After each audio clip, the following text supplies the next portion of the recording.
Be strong.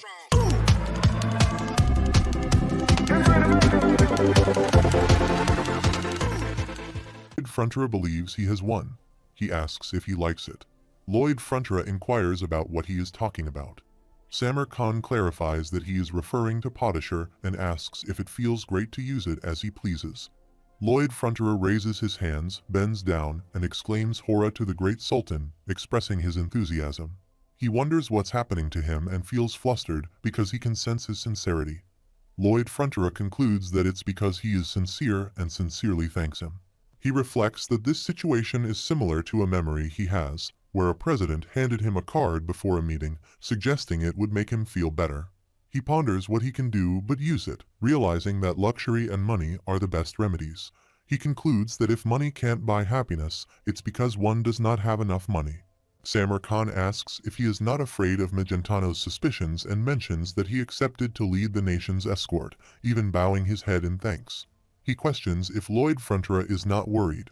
Lloyd Frontera responds that no, he is not. Samar Khan thinks to himself, how can he be so arrogant, replying without even considering it. Lloyd Frontera explains that it's because the money that the Magentano kingdom gave him is more than what his grace, the Sultan, offered him. He suggests that this implies if he were to receive more money, he might betray the king. Lloyd Frontera confirms this and privately wonders if he is crazy to think his eyes are quivering because he can't read him. He mentions that if he were to serve the Sultan merely because he succumbed to the temptation of money, he is concerned that the Sultan would question his loyalty. Samar Khan laughs and thinks to himself how dare this person play him, and then agrees, stating that he will hear what he has to say. He admires his audacity, realizing that he wants to integrate him into his circle. Lloyd Frontera internally celebrates a small victory and inquires if the great Sultan desires war. He questions what he would do in such a scenario. Lloyd Frontera speculates whether it is because he wants to suppress foreign enemies after the drought led to a rise in unstable power. He assures that if so, he will end the drought and promises to allow the Sultan to communicate with Magentano's delegation. Samar Khan expresses interest and asks for more details. Lloyd Frontera then presents him with some papers, signaling another triumph. After a while, Lloyd Frontera sits at the table with Javier, holding papers, and asks if he saw the Sultan's face when he wrote the contract. He laughs and remarks that the Sultan seemed to be sweating. Javier agrees, commenting that it's an unbelievable amount, and Lloyd Frontera is going to go down in history for being the first to outmaneuver a Sultan. Lloyd Frontera questions what he means by screwing him over and argues that this deal is much cheaper than war. He explains that the areas of Isfahan are gradually becoming impoverished due to drought, and Samarkand is not actively aiding them. Eventually, the whole area united and revolted. He reflects on the order of events in this world, particularly in this situation, being completely different from the novel. He concludes that if a war breaks out before the rebellion, it will result in a significant loss. He believes that the best choice right now is to mitigate the danger.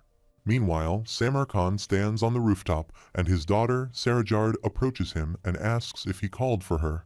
He informs her that he will assign her a mission. Tomorrow, a man named Lloyd Frontera will head to Kandahar, and she will be his escort and make him hers, no matter what. She acknowledges his command and agrees to follow it. The scene shifts to the next day as Sarajard approaches Lloyd Frontera, holding his camel rope. She introduces herself as Sarajard, who will be escorting him. She will be in his care. He politely excuses himself, stating that he already has an escort knight. She persists, affirming that she will be in his care. Lloyd Frontera perceives her as stubborn and wonders if she is here to monitor him.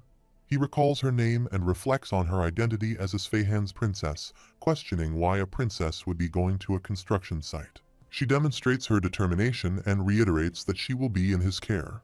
He observes her unexpected chic pose, but is perplexed by the intensity in her eyes, sensing hostility. He interprets her actions as a message to win his affection. However, he doubts Sarajard's affection towards him. He speculates that Samar Khan desires him to become his son-in-law and dismisses the notion of receiving affectionate letters from the older man. Lloyd Frontera explains that the solution to solving the drought is Kanat. It's similar to the trench that was used in the Fursia kingdom, and the stream of hot water from the desert ground will evaporate before it reaches the city. He states that's why they need to make the tunnel deep underground, and in the desert, dozens of kilometers from the city, there is a clean water source made from perpetual snow. and that's what they are going to use. Meanwhile, in the heart of Kandahar's central city, Kandahar, Lloyd Frontera lies down on the bed and says he finally gets to rest. He thinks he wants to sleep today, but it's so freaking burdensome. He recalls Sarajard's poses and thinks, like those eyes, she makes him feel like she will slice his stomach open and then take all his guts and intestines out. He gets up and sees Sarajard making poses and asks if they can talk for a bit. He suggests first that she stand comfortably. He asks why it feels like she is ready to chop his neck off. She responds that it's a natural pose. He agrees and says yes, he understands. Let's compromise. He thinks about Sarajard, the youngest of the 4 princesses of the desert, whom Samar Khan treasures the most. She is a swordsman who earned the title of sword expert at a young age. He acknowledges that the desert princesses are concealed, and no one outside the palace knows their identity. He decides that he should feign ignorance of her identity and that he needs to thwart her seduction plan no matter what. He asks if she shouldn't also rest during the night. She responds that Samar Khan ordered her to guard him. Day or night, she must stay next to him. He insists that he doesn't need an additional guard day and night. He points to Javier and asks if she sees that guy over there just staring at him. He clarifies that, as he has said, he's his escort guard, a swordmaster. He states that he is a high sword master at that. 10 people like Miss Sarajard know he would rather have him than 50 of her. He clarifies that he doesn't need her. That's what he is saying. She gets angry and takes out her sword. He observes that she got angry and pulled out her sword, and he is scared and trembling. He gestures, instructing her to slice quickly and then report to Samar Khan. He states that if he were to slice off the neck of the person he was supposed to guard, then Samar Khan would say, "This man who couldn't even become a swordmaster managed to ruin their mission. How amazing." He explains that as a reward, Samar Khan would put his head on a picket with a message written on it, mocking his inability to become a swordmaster, emphasizing that he wouldn't be able to achieve it even if he were reborn 50 times. She punches him in the face. He protests, reminding her that she's hitting the person she's supposed to guard, and calls out to Javier for help, asking him what he's doing. Javier responds by asking if he's having fun. She continues to beat him and declares him the worst trash before leaving the room. He lies on the bed with a swollen face and remarks that the plan was successful. Javier asks if he wants to get beaten up by a beautiful lady and comments that his taste is quite strange. He denies it, stating that getting beaten up was not part of the plan, and asks why Javier did not protect him. Javier apologizes, acknowledging that he deserved it, so he did not intervene. He questions the expression on his face, wondering if he is genuinely reflecting or just displaying his excellent acting skills. Javier speculates that Miss Sarajard was trying to seduce him and asks for the reason for provoking her so much. He states that first, he does not like the heat and the cold. If he ends up living here because he got involved with a Sveihan, it will be the worst scenario. Therefore, he needs her to completely give up on her mission. He questions if, with her considerable swordsmanship skill, there isn't something much more important that she needs to do instead of seducing a man. Meanwhile, Sarajard is practicing her sword outside. After finishing it, she moves inside and asks where he is sneaking off. Lloyd Frontera explains that they are preparing for construction and mobility is critical. Therefore, if they have a rookie with them, they will lose speed. She assures him that she won't get in his way, so she will follow him. He responds that it's not as easy as she thinks since she is not a swordmaster. She tries to attack him again, but he casts some spells to stop her. She wonders what kind of magic that is. He continued his spell, and she thought it might be a sleeping spell, but she couldn't fall asleep now. He repeats the spell, and she falls asleep there, lying on the floor. He thinks that for those who have swordmaster syndrome, this is the best way. He turns to Javier and asks if he can take her, but he is also sleeping there. He questions why he is sleeping and remarks that he really wants to be funny. After a while, Lloyd Frontera walks down the street with Javier, placing his shovel on his shoulder. The people look at him strangely and stare. Javier remarks that the stares they are getting are not great. Lloyd Frontera agrees, stating that they are city folks who are not taking care of the dying countryside, but are living their best life in the capital. He explains that this project is not just large. They need the cooperation of the people here, but currently it's useless. He adds that it's not like they need to worry since gaining their collaboration is so easy. He then calls Pipodong, Bangol, Hameng, and Jigoming. He instructs Javier, Pipodong, and Bangol to go to the city center and build an intake station. Pipodong and Bangol run toward the city. He announces that Jigoming and Haming are coming with him to the perpetual snowfield 40 kilometers south. He sits on Jigoming and starts flying, saying, "Let's go." Haming uses his one-shot power to absorb the water, and Jigoming holds him with his spider net. On the other side, Bangol and Pipodong dig a well between the city, and Haming pours all the water into it.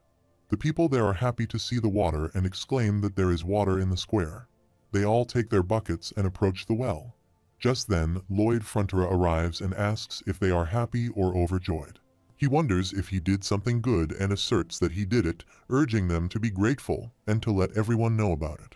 Lloyd Frontera addresses a crowd, asserting that he is the one who brought water from the very distant mountains. He states his name and requests that they remember him. The crowd becomes angry, and one person admonishes him to stop showing off, resorting to verbal abuse. Lloyd declares his intention to exploit them for a mere gulp of water, and in response, they hurl stones at him. Unfazed, he laughs and inquires if they are now full of energy, attributing their condition to him and laughing again. Despite their protests that he is not being hit, they find him annoying. Lloyd believes they won't easily let go of their resentful grudges, especially as he observes a person in a green dress. Acknowledging the stubborn individuals who have yet to touch the water, he plans to appeal to them little by little persistently. Meanwhile, people arrive at the well and remark that the water is filled to the top again. Another person wonders if it tops up every day. In response, it is stated that indeed Lloyd Frontera ensures this, committing to filling it up with water without skipping a day. The belief is that he will continue this practice until all men, women, children, and the elderly are on his side, and he laughs loudly. The onlookers comment that this situation is like a boomerang curved ball, and though he was close, he didn't get hit by it. Lloyd plans to bombard them with advertisements similar to brainwashing. During the night, a family enjoys their dinner, and their baby girl drinks water, expressing amazement at being able to drink as much water as she likes. She considers it like a dream, while Lloyd Frontera appears inside their house from the window. The baby girl notices him, and he points towards the water, stating that he provides it. The family finds this annoying, and it's sinking in. The people get irritated and annoyed by the person in the city informing them that the water is Lloyd, and this idea begins to sink in. He wanders in the city and once again encounters the person in the green dress, who removes their scarf, revealing long, shiny hair. They both gaze at each other and share a smile. After a while, he arrives at the water umbrella and proclaims that the water is Lloyd. He screams so loudly that he declares himself as Lloyd Tur. Javier asks if he performed group hypnosis, to which he responds that it's called continuous and diverse marketing. He asserts that water is good, and water is Lloyd, concluding that Lloyd is good. He suggests it for headaches, toothaches, or period pain. The message window confirms that it's Dvorin. He replies, "Well, something like that," while Javier observes him and reflects on his loneliness. The message window questions why he said that, and he explains that he said it for himself. Nonetheless, he states that since the groundwork is done, people should line up, as he is recruiting workers for groundwater construction. Meanwhile, he arranges the table for negotiating contracts with people for groundwater construction. A person approaches and politely asks to excuse him, Sir Lloyd Tur, if meals are provided. He responds, "Please don't worry about that. Food from all over the nation is coming here," as he displays a shiny pendant and mentions reporting to the almighty Samarkand. He presents the Padishah record detailing what Lloyd Frontera used on the way to Kandahar, while Samarkand reads a lengthy message sent by Lloyd.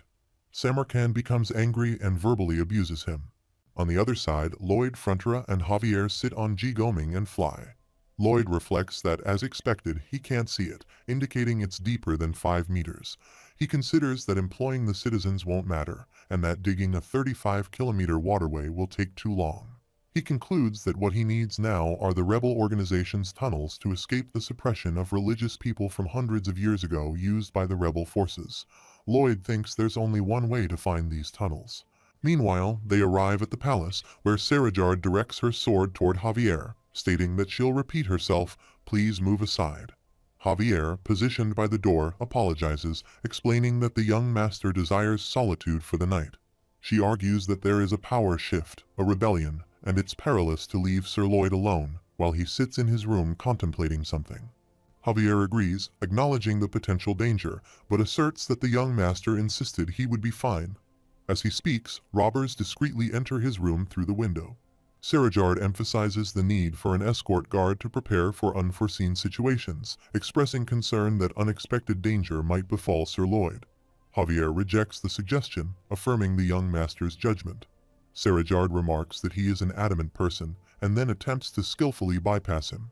She attacks Javier, who calmly blocks her assault with his sword and remains standing unperturbed. Javier acknowledges her talent, stating that no one could overlook her current skill. In response, she becomes angry and repeatedly attacks him. However, he calmly blocks all her assaults and advises her not to forcibly increase her mana, as humans can't store more mana than a certain amount. He further explains that she should oscillate the mana particles quickly, emphasizing that the energy generated from these vibrations is crucial to becoming a sword master. She declares that she has no intention of learning from him. Javier reveals that the young master, Lloyd, requested him to attempt turning her into a sword master. Meanwhile, the robbers kidnap Lloyd Frontera from inside the room, tying him up on a chair and covering his face. They form a circle around him. Termes questions Lloyd Tur, the person who came from the capital, asking about his intentions in their city. Lloyd breathes heavily and requests them to uncover his face. They comply, revealing his face. Lloyd reflects on the situation, finding it strange that although they are the ones who kidnapped him, it feels like they are the ones who got kidnapped. Lloyd Frontera states that if they want to know why he came, they'll need to first hear the details of the situation that brought him there. He mentions that his hands are in an uncomfortable position and asks if they can please be released first. Termes warns him not to attempt anything foolish. Lloyd responds, questioning what tricks he could pull in this situation, emphasizing that they are all elite warriors daring to revolt against Samarkand. He acknowledges that a person like him would only get his head cut off if he tried to resist. Termes inquires if he already figured out that they are the rebel forces and asks if he predicted their arrival. Lloyd smiles and replies that considering the commotion caused by the person taking orders from Samarkand, he assumed they all would be a little bothered by that. He contemplates that Termes will likely die attempting to stage a revolt, and this event will lead to all the regions in Esfahan coming together for a massive revolt in response to his death. Termes instructs his subordinate to release Lloyd's hands, emphasizing that he's from the capital. However, Termes reiterates that they can kill him if he acts suspiciously. As he opens Lloyd's hands, Lloyd expresses gratitude, stating that he is kind, and he believes he will be blessed. He tells him to shut up. Termes thinks that, despite being an agent of Samarkand, he does owe Lloyd a debt, and it's acceptable to show him some kindness. Termes reflects on sitting near his child on her deathbed, where she apologized for being weak. He recalls telling Similda to forgive him and regrets sharing the water they barely managed to gather, thinking he should have given it to Lloyd instead. Termes hears voices as people shout that water is available in the city plaza, where a huge beast is drawing water. His daughter also gets up to drink water. Returning to the present, Lloyd Frontera is now free from ropes and stands in front of Termes.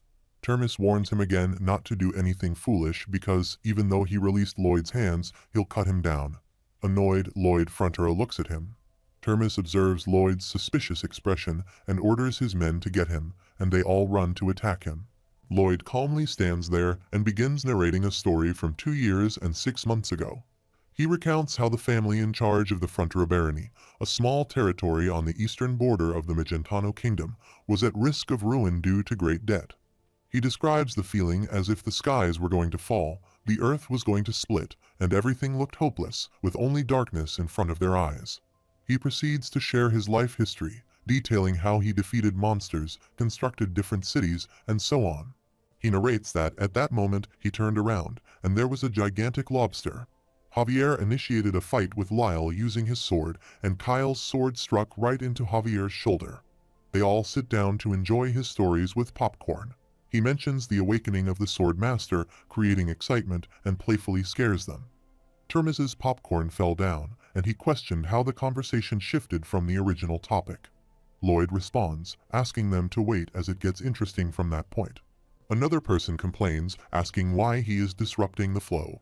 Termes shouts, calling him a fool, stating that they are rebel forces putting their lives at risk and don't have time to listen to stories. Lloyd Frontera continues, describing thousands of locusts as big as dogs that dyed the sky black, laughing loudly and frightening them all. He narrates that, at that moment, Captain Frontera appeared while seated on the G-Goming with Termes. Termes inquires about his destination, and Captain Frontera responds, asking if they weren't going to meet his queen together. Termes questions how things ended up like this and admits he doesn't even remember the context. Captain Frontera suggests that he might have to start over again, going back 2 years. Termes refuses and pleads for him to stop already. Captain Frontera insists that, to conclude, he needs the underground hideout of the rebel forces to create a waterway. If Termes hands over the hideout, the Magentano Kingdom will allow all of them to seek asylum and provide protection. He asks if Termes remembers now, and Termes confirms that he did say that. Captain Frontera requests Termes' trust, promising to obtain asylum for the rebel forces and all their families. They arrive at the palace of Queen Alicia Termina Magentano, who has tied a person in a magical circle for confession. The person, Lord Targa, starts coughing and vomiting blood, confessing that they are the Black Wizards. The Queen instructs her wizards to stop, stating that it's enough for today.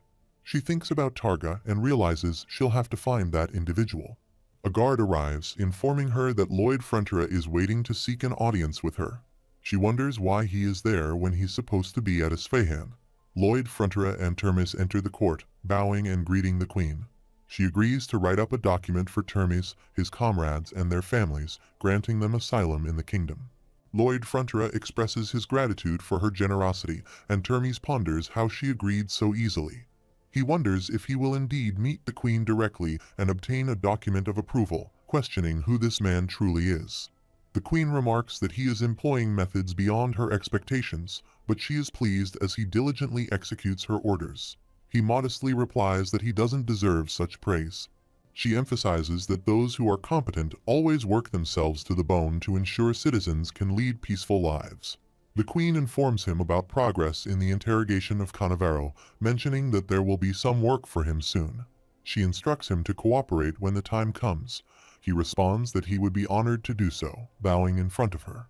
She comments that his face really seems to say otherwise, and he responds, explaining that it's just because he's tired from flying for 10 days straight. She questions if he wants to see her that badly, asserting that he's not a petty and selfish man who would feign ignorance even though she missed him. As she walks towards him, she comes closer and grabs his face, asking him to come looking for her only when he needs her. He thinks to himself, realizing that the greatest obstacle in his peaceful and luxurious retirement plan is the Queen. Sarajard becomes tired and sits down to rest, while Javier remains standing by the door. After some time, she gets up and announces that she's finished resting and suggests they start again. They resume their activities. Javier wonders how long he'll have to continue doing this and when that jerk will return. She unleashes her full mana powers to attack him, but he swiftly blocks her attack. Javier reflects that she is still unstable, but she's on the verge of becoming a sword master. Lloyd Frontera arrives and opens the door, trapping Javier behind it. He waves his hand and announces his return. As her mana powers stab through the door, tearing his clothes, Javier looks at him in shock, expressing concern that someone could have been killed. Lloyd asks whom he means, himself or Lloyd. She questions his identity, while Javier asks what she has been doing since escaping from him. He walks towards her while she pleads for him to stop. After a while, she lies down and falls asleep. He apologizes for being too preoccupied with explaining all the details. He suggests to Javier that they start the construction. However, Javier also lies down and begins to snore. He remarks that he expected this reaction from Javier, but it works too well for him. The first step is to venture outside. He runs while contemplating the labyrinth-like underground tunnel and measures it. Thanks to the map provided by Termes, the process goes smoothly. The second step is to confirm the location and identify areas that need to be opened or blocked for the direct waterway. The third step involves blocking off paths other than the waterway route during the day. At night, Javier will use controlled blasts to clear the paths. Javier stabs the mountain and unleashes his mana blast. As he does so, he reflects that he wants to expedite this process. If they aren't cautious, the underground tunnel could collapse, marking the long-awaited Step 4. Addressing his undead warriors, he praises their punctuality. Termis inquires about their identity, to which Javier explains that when he visited Magentano, he sent a letter back home to bring some workers from there. These workers are essential for completing the construction. The undead warriors express their fondness for him, addressing him as master. He instructs them to listen carefully, noting the significant volume of water on the other side of the wall. He asks them to consider what would happen if he were to strike another blow into the wall. They respond that they believe they would be swept away instantly due to the immense water pressure. Affirming their response, he mentions how ancient people risked their lives to construct qanats. Correcting himself, he states that they didn't just risk their lives, they sacrificed them. Among the laborers, the eldest one steps forward. Corgetus also joins them and begins digging. He declares his willingness to sacrifice his life to complete the opening of the waterway. Meanwhile, Corgetus strikes the rock, causing it to break and release water. He immerses himself in it and declares that for the sake of their neighbors and descendants, they will continue to live, emphasizing that there is no sacrifice, beauty, or nobility in their actions. He points towards Tords, asserting that honor will belong to him. Surprised, Tords looks at him while the undead holds the bag in which Corgetus sits. Expressing gratitude, he assures them that he won't forget this act and pledges to remember it always. Tords stands up and runs towards him, urging him to wait and questioning why he needs to do this when he has the ghosts. In response, he asks what Tords just said, branding himself as a cold-blooded bastard, and expresses his desire for the dead to experience death once more. Tords points out that he has a sword master, asking if he can't handle it. He explains that he only has one set of clothes and cannot afford to get them wet. The message window declares damn, he'd even have Satan himself step down for him. He ponders what's wrong with that, as he believes he's just giving meaning to that beggar's life. The message window further notifies that he's even scarier because he actually means those words. In his room, King of Hell Halkeros sits and attends to some work.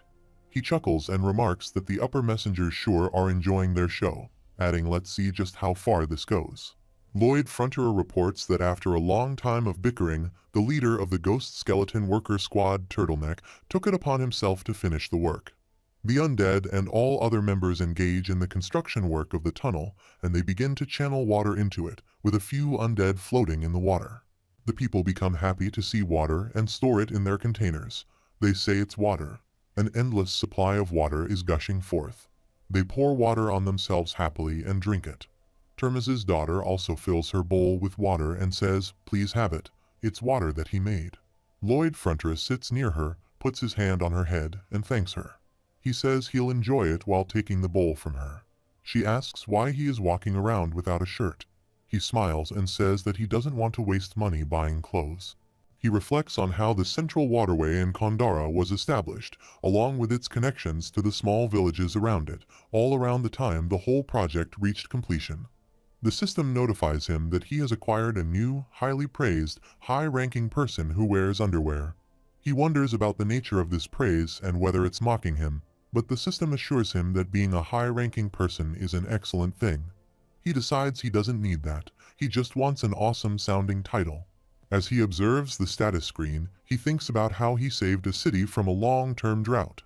He notes that the effects of this praise area with hot weather have 100% increased resistance against dehydration.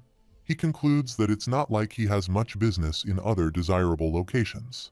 Meanwhile, he contemplates that he's going to chill and relax from now on, realizing that this effect won't be helpful to him. Termis calls out to him, snapping him out of his thoughts, and asks if he's done preparing for the long journey ahead of them. Termis kneels down and expresses that he has saved countless people, stopped a war and a drought, and even facilitated their asylum. As a result, they would like to swear their eternal loyalty to the Frontera County. The entire tribe kneels in front of Lloyd Frontera. He responds, reassuring them that there's no need to go so far as to swear their loyalty. He suggests they need to work hard within the territory. However, he acknowledges to himself that he did all of that for his own gains anyway, but repeatedly hearing people thanking him makes him feel guilty. The system notifies him that friendliness has increased. Termis and his comrades express their respect and gratitude to him, and his friendliness increases bonus RP by 50.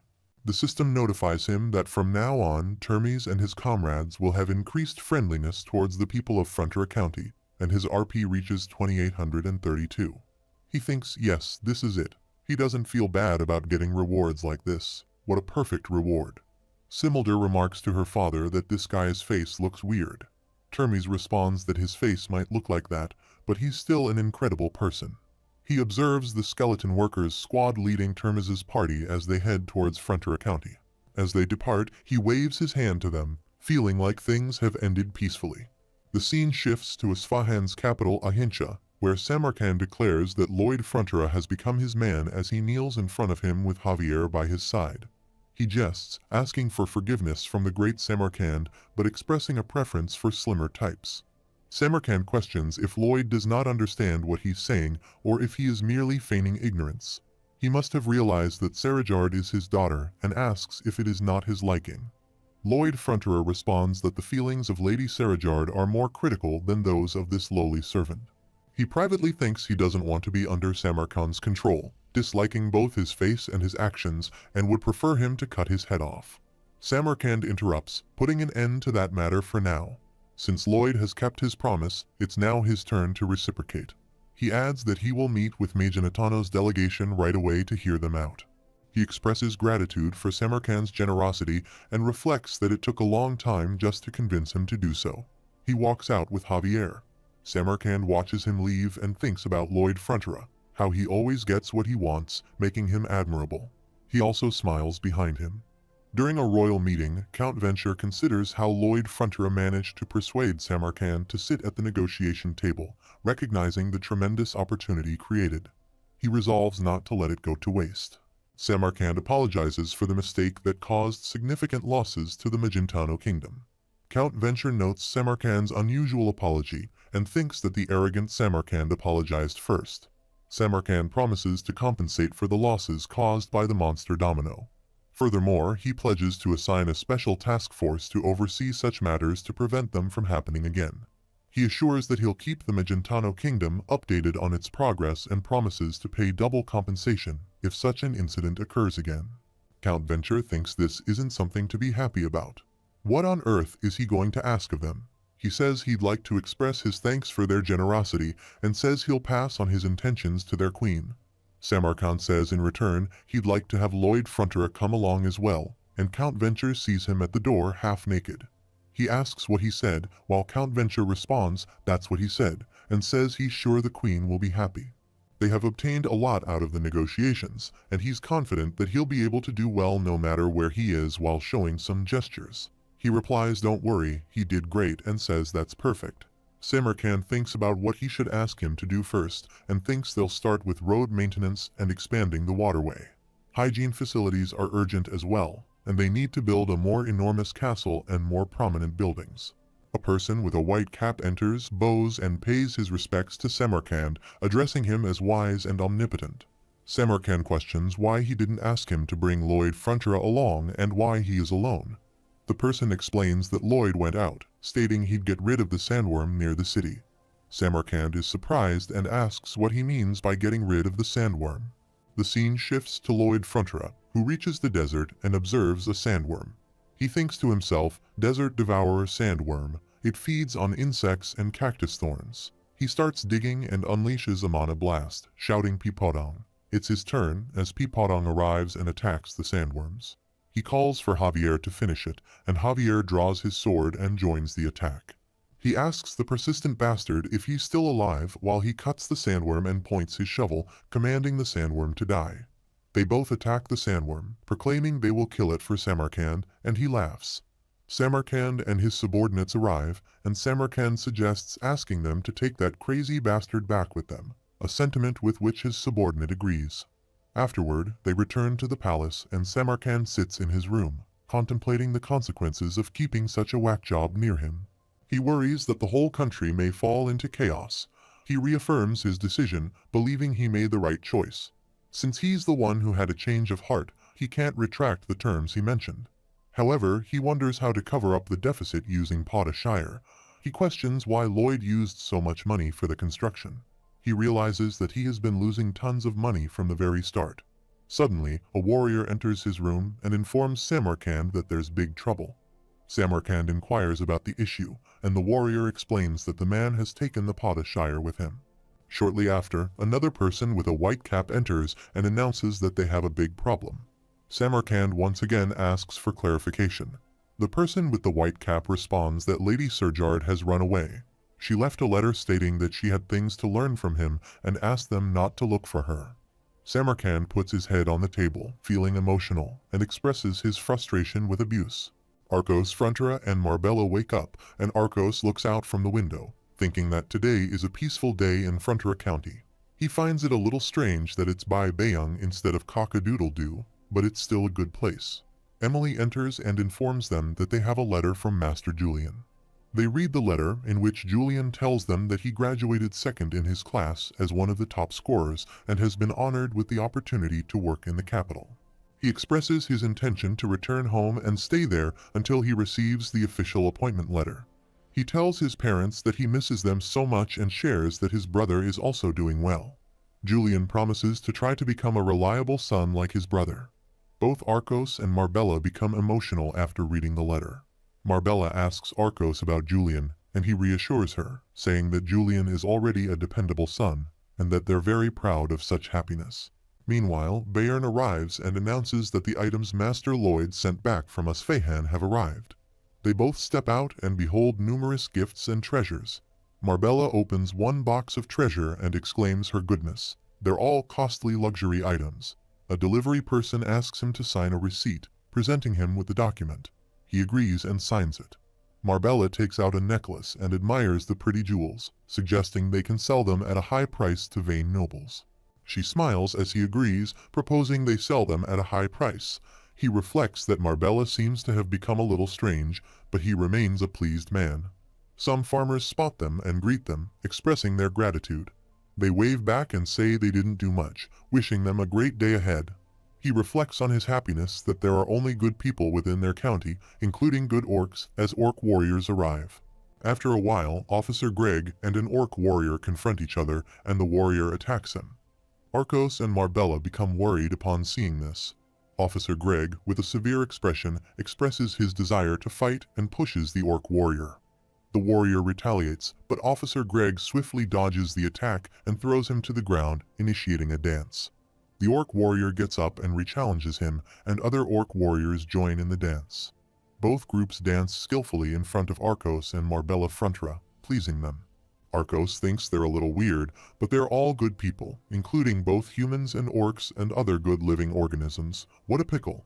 The undead also greets Lloyd Frontera's parents. Good morning. Arcos reflects on the peaceful coexistence of inorganic and organic matter in the county, feeling happy. Meanwhile, they observe Lord Solida's throwing fire into a well, finding it a little strange, but interpreting it as part of morning prayers. They then witness many people bowing down in front of Lloyd Frontera's statue and praying for his long life. He finds it very strange, but things continue to get stranger. Nevertheless, he believes there can't be anyone happier than him in this world. The people become ecstatic and excitedly announce that Master Lloyd is back. Both his parents look at him and share in his happiness. His father gazes at him, thinking their son is the strangest, while Lloyd takes out treasure boxes from his carriage. Marbella remarks that he's a peculiar son, but she's happy, and they both go to meet him, embracing him warmly.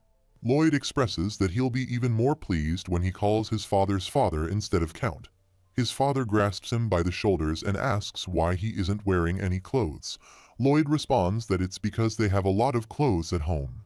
The scene shifts to Queen Alicia Magentano's palace, where Count Venture arrives and informs her that the negotiation mentioned earlier has been agreed upon via documents, and they have also received Samarkand's magic thumbprint.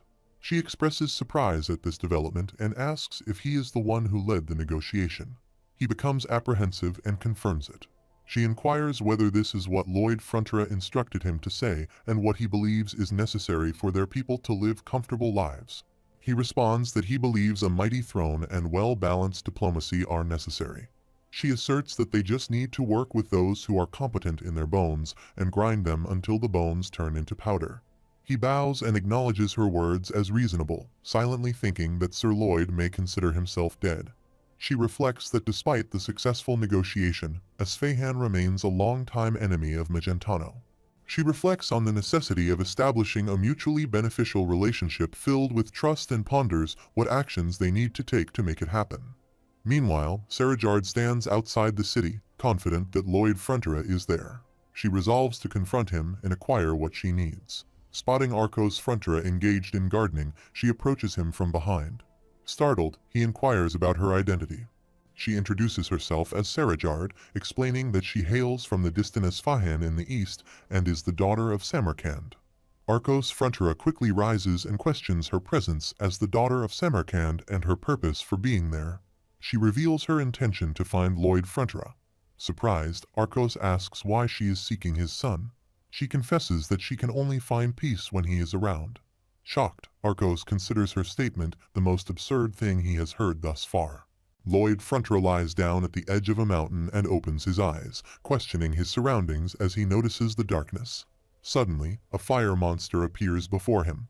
The fire monster greets him, addressing him not as Lloyd Frontera, but as Kim Soo Ho. Lloyd Frontera gazes at the creature, contemplating whether this encounter is merely a dream, yet it feels remarkably real. He inquires about the identity of the fire monster. The monster introduces himself as Helcaros, the one who comprehends the essence of everything, the ruler of hellfire and the king of hell. Lloyd Frontera stands up and bows, acknowledging Helcaros' immense power. He muses on the possibility that this dream might be a result of the messengers teasing about the king of hell. Helcaros chuckles, noting Lloyd's lack of fear in his presence, and questions whether he believes this to be a mere dream. Meanwhile, Lloyd Frontera asserts that regardless of whether this scenario is a dream or not, he doesn't perceive any intention of harm from Helcaros, especially considering his introduction. He expresses that there's no need for fear. Helcaros responds, saying his fondness for Lloyd Frontera and suggesting that he would fit well in hell.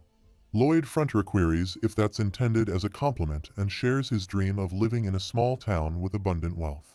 Helcaros remarks that for such a trivial dream, Lloyd Frontera's reaction was so appalling that even a demon knight would cower in fear, and the music played was more dreadful than purgatory's screams. Lloyd Frontera wonders if Helcaros descended just to insult him. Helcaros continues, claiming that Lloyd Frontera possesses the capability to make those souls in hell who have fallen into its embrace desperately beg for a second death. He considers why Helcaros is being so harsh. After all, he's just an ordinary person. Though to outsiders he might appear as some great demon king or the 12th supreme swordsman of a demon tribe. Helcaros addresses Kim Soo Ho, asking if he will accompany him to hell and use his talent to his heart's content. As he attempts to capture Kim Soo Ho, demonic strings emerge from the ground and ensnare him completely. The message window notifies him not to scare him so severely, which causes him to tremble and shout. Helcaros questions if he's being too intrusive, while the message window suggests that he could be worse and asks if he wants to test him. Helcaros concedes, agreeing to abide by the rules and breaks his demonic strings. After a while, Lloyd Frontera wakes up in bed, sweating, and gets up, feeling his face burning hot. He wonders if that wasn't a dream, who he was talking to at the end, and asks himself what nosy and rule mean, and what on earth that was. Javier knocks at the door and asks if he can enter. Lloyd replies, "Yeah, sure, come in." Javier joins and asks why he's sweating so much. Lloyd gets out of bed, explaining that he guesses he got a little too hot while sleeping, and asks why Javier is there. Javier replies that they have a guest who came from far away. Lloyd responds, "Is that so?" They both go out. Javier asks if he's going to wait to ask who it is. Lloyd declines, saying he's not asking. He looks at Sarajard and asks if it's Sarajard. Javier confirms and asks if Lloyd knew she'd be coming. Lloyd affirms and says there's no way she wouldn't come, mentioning that she already knows how good his lullaby is. He remarks that quitting sleeping lullabies is very difficult, acknowledging that she wants him to record his lullaby into the magic crystal. She confirms that this is indeed the reason for her visit. Arcos Frontera reflects that she was referring to the lullaby, feeling somewhat relieved that it's only that, but also feeling a sense of sadness. Lloyd Frontera inquires about what's free, and she responds that she will pay him. He counters that he already has plenty of money, placing some documents on the table in front of her. He explains that if she signs the contract, he will give her what she wants. Javier notes that Lloyd had already prepared a contract in advance. Lloyd details the terms of the contract: serving in Frontera County for 5 years in exchange for receiving the lullaby after that period. She protests, deeming it ridiculous. He retorts that she doesn't have to agree if she doesn't want to, emphasizing that he is not the one in need and does not particularly care about it either. He mentions that he could become a sword master if he sleeps well and trains hard, but he quickly dismisses it as none of his business. Javier wonders how far Lloyd had planned ahead when he asked him to teach her before singing the lullaby, questioning if it was all just to obtain free labor. The message window notifies him that this is why a devil appeared in his dreams, asking to become friends. Lloyd reflects on his actions, realizing that he gives out money, helps people sleep, provides others with salaries, and assists with upgrades, essentially acting like an angel. However, the message window suggests that despite these acts, Lloyd is considered petty and underhanded by some. Lloyd thinks he can't hear her and repeats that he can't listen to her. Serajard accuses Lloyd of pursuing this outcome from the beginning while Lloyd covers his ears, insisting he can't hear her well. In frustration, she crumples the documents, calling him trash, and storms out angrily. She thinks about what a vile, cheap, and underhanded person he is, contemplating that compared to letting him have his way, it might be better to become a sword master, even if it means signing that contract. She believes that only then will her father acknowledge her. Looking around, she wonders where she is and realizes that she needs to find the pathways. While doing so, she notices Baron Frontera sitting there sadly. Julian sits on a rock, and Serajard sees him hidden behind a tree. She wonders who would be in such a place. She observes that he looks frail and weak, like an herbivore that could get devoured at any time. Meanwhile, some soldiers try to remove the big rock, and one soldier remarks that this won't work. The rock is not budging at all. Sir Knight expresses concern, stating that this is really bad, and asks what they should do. Julian steps forward and requests help. Sir Knight refuses, saying that he can't let him do that, as allowing such an important person as himself to get dirty doing menial work like this is unacceptable. Julian insists that there are times when the situation is more important than whether he gets dirty or not, and he can't allow everyone to have a hard time because of him. Sir Knight asserts that it is their duty to escort him, a talent of the Academy, back to his hometown, and they will make this work somehow, so please rest and wait for them. Julian removed his shirt, and they were shocked to see his body. Serajard is also surprised to see him. He joins the soldiers, begins to push the rock, and instructs them to go with all their strength. She considers that if he is returning from the capital, he must be Lloyd's younger brother, but he appears markedly different from that individual. Julian attempts to push the rock, but fails to move it, stating, "This won't do. Let's dig the area around the boulder with a shovel bit by bit." A soldier inquires about the shovel, to which he responds affirmatively, having seen it before. He asserts that there is nothing a shovel cannot accomplish. Serajard approaches him and remarks, "That's a good idea, but that will take the whole day." She asserts that she will clear it for him. Julian is surprised to see her. She advances, draws her sword, and contemplates that if she assists here, she should be able to gain more advantage in her negotiations with Lloyd. She strikes the rock with her sword, causing it to break into small parts. They are all shocked to witness this. She sheathes her sword. Julian expresses gratitude and inquires about her identity. She introduces herself as Serajard from Isfahan in the east, currently residing at the Frontera estate. Meanwhile, an orc warrior, Mr.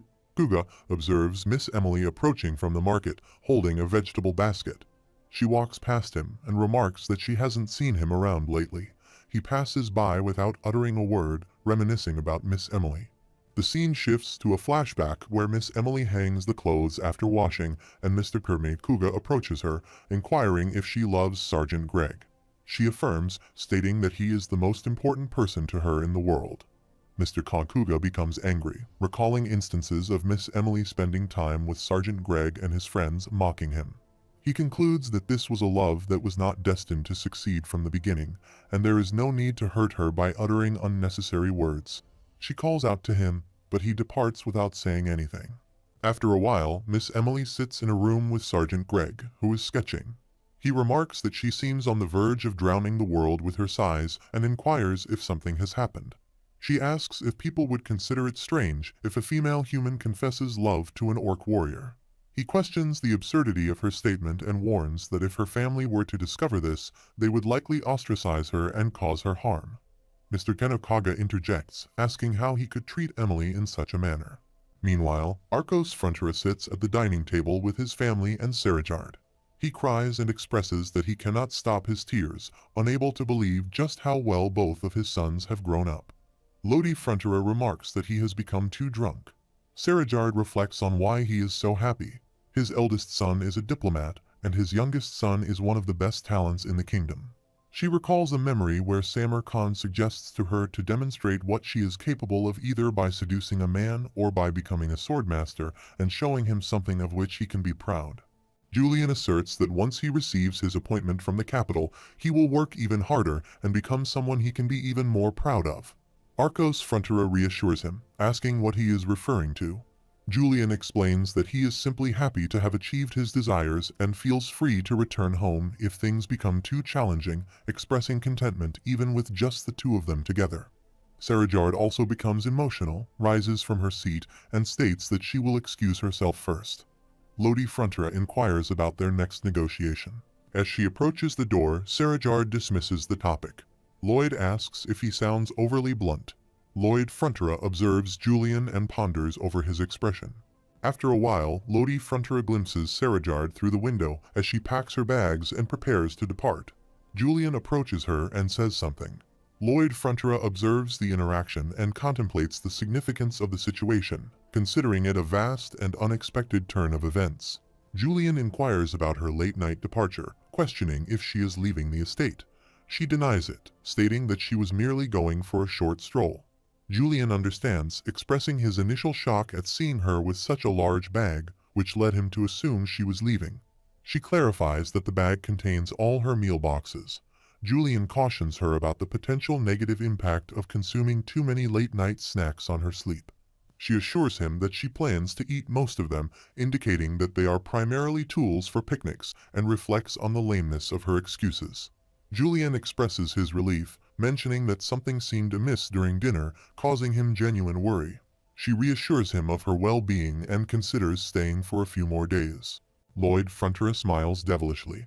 Just then, Javier approaches from behind, startling him. Lloyd reacts with fear and exclaims, "What the heck?" Javier explains that Lloyd scared him with his expression. Lloyd inquires about the matter. Javier stands there holding his pillow and remarks that it's time for Lloyd's lullaby, but since Lloyd didn't show up, Javier comes to find him. Javier questions why Lloyd is making such a scary face while observing a beautiful couple in love. Lloyd asks how Javier knew they had fallen in love. Javier responds that he could tell by watching them closely. Lloyd asks if it's necessary to observe closely to discern that, and remarks that he has seen numerous people, especially women, who look at him like that when they're in love. Javier sarcastically remarks that Lloyd has never experienced that before and adds that he's not surprised. He encourages Lloyd to hang in there. Lloyd Frontera considers himself to be incredibly obnoxious in times like this. Javier asserts that regardless of how jealous he may feel, he won't assist Lloyd in sabotaging Master Julian's love. Lloyd questions if he is genuinely such a horrible person and reflects on Javier's tendency to swiftly appear whenever there's an opportunity to criticize him. Javier declares that he will be the one to facilitate Julian's love and proclaims himself as the Cupid of love from that moment onward. He reflects on realizing this when he meets the Queen, acknowledging that it's due to the skills and future information provided by the messenger that he has gained numerous enemies. He recalls the memory of Queen Alicia Termina Magentano, stating that he will have to keep working until even the power of his ground bones goes up in flames, as that's what is necessary for the people's lives to be at peace. He ponders that he will genuinely be exploited until he is dead at this rate. He needs to find a way out, and the two of them will be the key to achieving it. The scene shifts to Bai Bayong swimming and enjoying the water. On the other side, Sergeant Greg approaches Kuga and asks if he is Kuga. Kuga advises him not to pick a fight, expressing his desire to avoid quarrels. Sergeant Greg reaches into his shirt, retrieves a paper plane, tosses it at Kuga, and questions who says he will allow that to happen. The paper plane hits Kuga on the head. Sergeant Greg instructs Kuga to come to the location specified in the letter that evening, stating his dislike for vague conclusions. Mr. Kuga opens the letter and asserts that an orc warrior never backs down from a fight initiated by someone else. However, he acknowledges that he just did. Mr. Kuga admits to changing his mind. Meanwhile, Julian sits on a chair, contemplating as he continues to think about her hair more beautiful than silk, her eyes resembling pearls, and the hidden sadness in her heart masked by her strong demeanor. He ponders if this is what people refer to as love. Lloyd Frontera approaches him and whispers, calling it love. Julian questions what Lloyd has been doing since just now, remarking that it seems like Lloyd is reading his mind or something. Lloyd Frontera responds that he simply had a feeling that this might be the case for Julian and asks if he was mistaken. He displays peculiar expressions. Lloyd Frontera affectionately refers to Julian as his precious, sweet brother. Julian recoils, finding it distasteful, and asks what is going on. Lloyd Frontera explains that he plans to record his lullaby and give it to Lady Sarajar the following day, implying that she will likely return to her country upon receiving it. He exits the room, yelling that she will probably leave. On the other side, Sergeant Greg stands with some soldiers and declares that when Kuga appears, he wants all of him too. Just then, Kuga arrives with some orc warriors and addresses the human soldiers, questioning if this was not supposed to be a one-on-one confrontation and accusing them of cowardice. Sergeant Greg laughs and expresses his satisfaction at catching Kuga, suggesting that they settle the relationship between humans and orcs now. Meanwhile, Lodi Frontera sees Lady Sarajard and waves toward her. She punches him in the face. He remarks that he has not said anything yet though. She apologizes, stating that it was a reflex. He lies on the floor with a broken face and expresses that Julian is brilliant, so he will probably receive his appointment soon. This might happen tomorrow, and then he will leave this place. On the other side, Julian sits and thinks that she's leaving. Sarajard also sits in her room and feels that she can't ever see him again. He moves toward her room and feels that he doesn't want that now. She also moves toward his room and thinks that she must tell him. She has to. Lloyd Frontera sits in his room and assumes that these things are happening. Meanwhile, Kuga stands in the garden and feels some rustling behind him. Julian stands outside her room and thinks that if he does not tell her his feelings, he will regret it. At the same time, Sarajard also stands outside his room and feels that if she does not tell him her feelings, she will regret it for the rest of her life. On the other side, Miss Emily approaches Kuga and asks what he is doing here, mentioning that she came because her brother asked her to. Sergeant Greg suggests they go, and his soldiers and orc warriors move to attack each other. The scene shifts to the Black Mage Targa's ancient castle, where Alicia Termina Magentano arrives with her army, raises her hand, and commands a full assault. The soldiers launch arrows toward the castle, and she employs magic to set it ablaze. The Black Mages counterattack with their own magic. A mage inquires about how they learned of this place. Another mage orders them to cease their attack and protect Sir Targa. They engage in battle with the soldiers. Suddenly, a giant monster appears. The soldiers are shocked and inquire about the nature of the beast. The mage leader orders them to invoke the punishment of the fire god. Flames engulf the surroundings and the monster advances to attack the soldiers. Alicia Termina Magentano orders an immediate retreat, instructing everyone to evacuate the castle. The monster screams.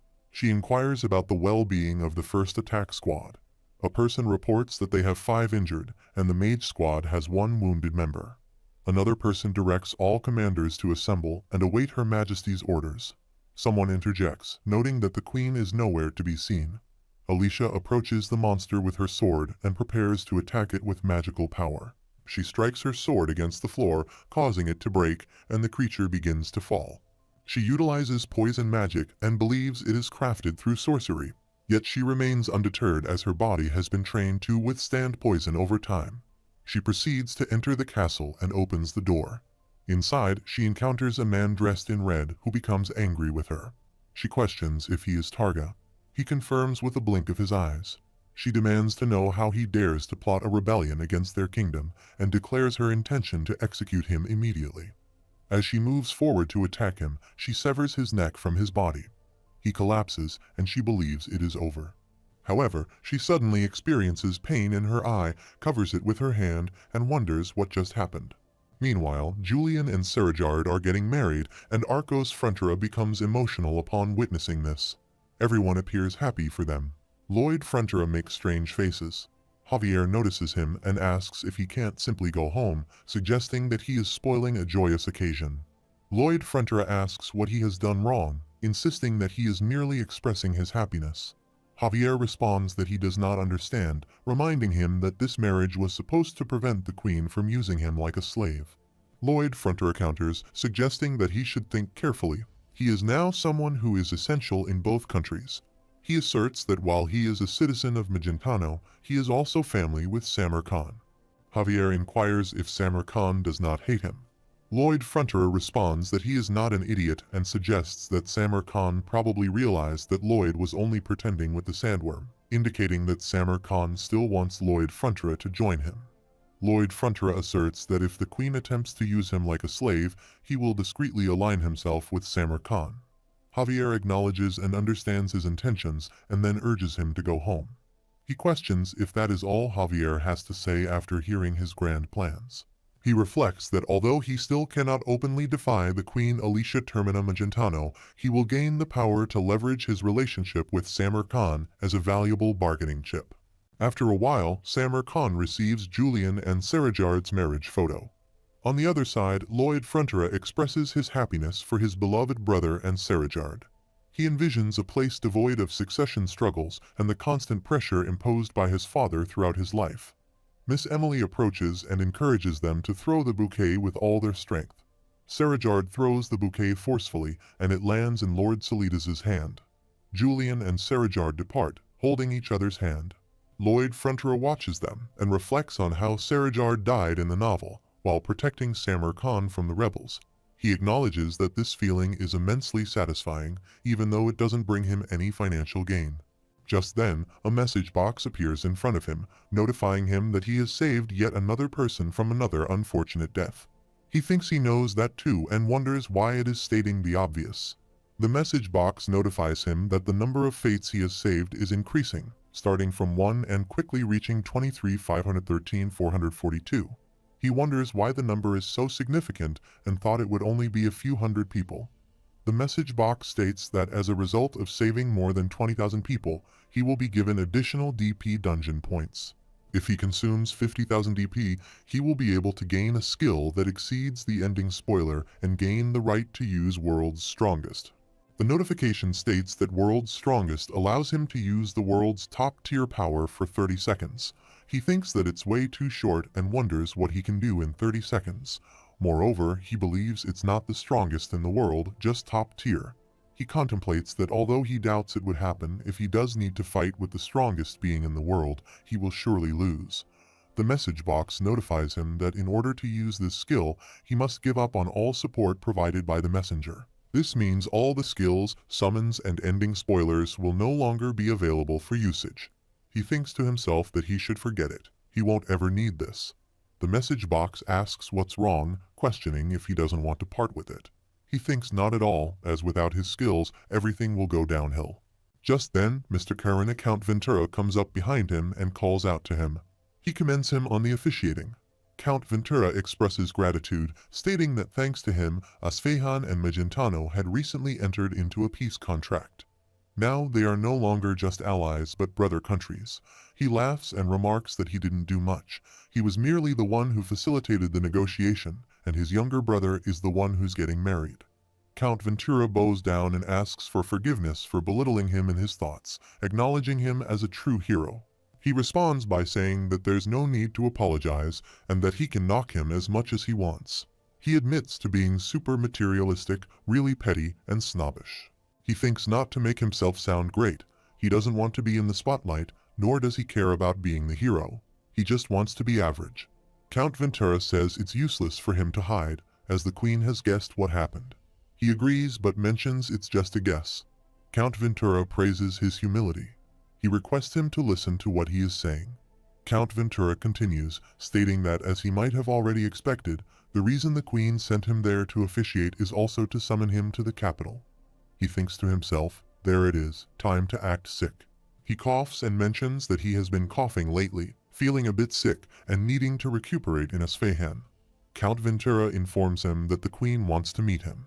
He reflects on how she only looks for him when she needs him, but feigns ignorance when he wants to meet her. He recalls her holding his face and saying that he is not that selfish and petty.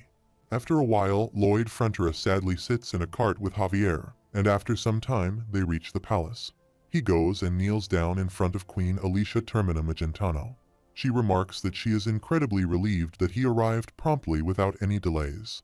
She jests that had he ignored her summons, she might have been inclined to charge into his county due to a broken heart. She speculates that he would likely flee to Asfahan if that were the case, a thought that saddens her deeply. He interprets her words as a veiled warning not to overstep boundaries and to maintain a harmonious relationship without any issues. He expresses his utmost respect, assuring her that he would never dare to ignore her summons. He hopes that she will provide him with her instructions. He contemplates that she may be lenient with him at the moment, and if he navigates the situation carefully and negotiates skillfully, he may avoid being exploited for labor. The queen rises from her seat and announces that she has something to show him, instructing him to follow her. After a while, Lord Frontera is shocked to see a dragon and wonders what these dragon bones are for. Queen Alicia Termina Magentano explains that they discovered the bones while subjugating the black mages, indicating that the mages were attempting to use them for a ritual. Lord Frontera recalls reading in a novel that various magic tools can be crafted from dragon bones, causing him to feel intrigued. The queen proposes that by utilizing these bones, they can showcase the strength of the Magentano kingdom to the world. She suggests creating a vast garden behind the castle and placing a statue of Lord Frontera alongside the dragon bones at its center, symbolizing the kingdom's victory over a dragon. Lord Frontera acknowledges the opportunity to leverage Kim Soo Ho's social skills in this endeavor. He bows down and expresses gratitude for entrusting him with such a monumental task, conveying that he feels greatly honored. She inquires about his statement, to which he clarifies that he is thanking her. She asserts that he is not, but he insists that as a token of his gratitude, he will waive the construction charges this time. Surprised, she questions if he has any additional requests. He proposes that, as a reward for undertaking the task, he be granted immunity from labor work for 10 years. She seeks clarification, prompting him to realize he is walking a fine line. He backtracks slightly, suggesting that if she deems his initial request excessive, perhaps she could offer him a single dragon tailbone as a compromise. She hits him on the head and, after whacking him once, expresses generosity by taking the tailbone and suggesting a replacement. He kneels down and offers to endure 1,000 whacks or even be stepped on. She declines, instructing him to leave immediately, deeming him filthy. He thinks to himself that while he's been promised an incredible reward and spared from exploitation, he still harbors a desire to earn money without working for it. He wishes to obtain money effortlessly, through play or other means, regardless of the effort required. After a while, Viscount Nord enters Lord Frontera's room and asks if he is Lloyd. Lloyd confirms his identity. Viscount Nord introduces himself as an expert garden designer and expresses a desire to discuss work. He thinks to himself that he is just a young kid compared to him, an artisan who was born a commoner and spent over 30 years building up his skills and reputation. He believes that the quality of his work differs significantly from that of someone like Viscount Nord, who had it easy being born into nobility. Despite this, he acknowledges that they will be working together this time around. Lord Frontera asks what he means and states that he is just a kid who got lucky, lacking substantial knowledge or experience. He rests his head on the table and questions how he could dare to consider working alongside a respected Viscount like himself. He expresses a desire to learn from Viscount Nord and considers it an honor to realize his own shortcomings. Viscount Nord acknowledges Lloyd's sentiment, thinking that the kid knows his stuff. The scene shifts to the next day. Viscount Nord presents a blueprint and asks Lord Frontera how he finds it. Lloyd expresses amazement, asking if it's possible to execute all the details within a day. Viscount Nord confidently affirms it is feasible and mentions he has already completed it within a day. Lloyd points to a part of the blueprint, praising Viscount Nord as a genius, and inquires about the possibility of another section. Viscount Nord assures him it's achievable, stating he finished all aspects. Lloyd sarcastically agrees, commenting that Viscount Nord would only mess things up if he intervened. Viscount Nord suggests he'll commence the surveying and requests Lloyd to leave so as not to hinder his progress. Lloyd acknowledges the request, affirming he'll keep that in mind. He walks away, muttering about Viscount Nord's genius. Lord Frontera strolls over to a swing, reclines on it, and thinks to himself that it's a jackpot. One should always be vigilant for free opportunities. He reflects that it's due to hardworking and competent individuals like the Viscount that he can enjoy himself while still making money. Meanwhile, the dragon bones in the palace begin to glow, and the soul of Targa, within the dragon bone in a luminous form, declares that he hasn't given up on Alicia Magentano and vows to seek revenge by killing her. After a while, Viscount Nord stands alongside Lord Frontera and describes a serene vision, a tranquil state of nature. He explains that in this place there exists an unseen order and beauty.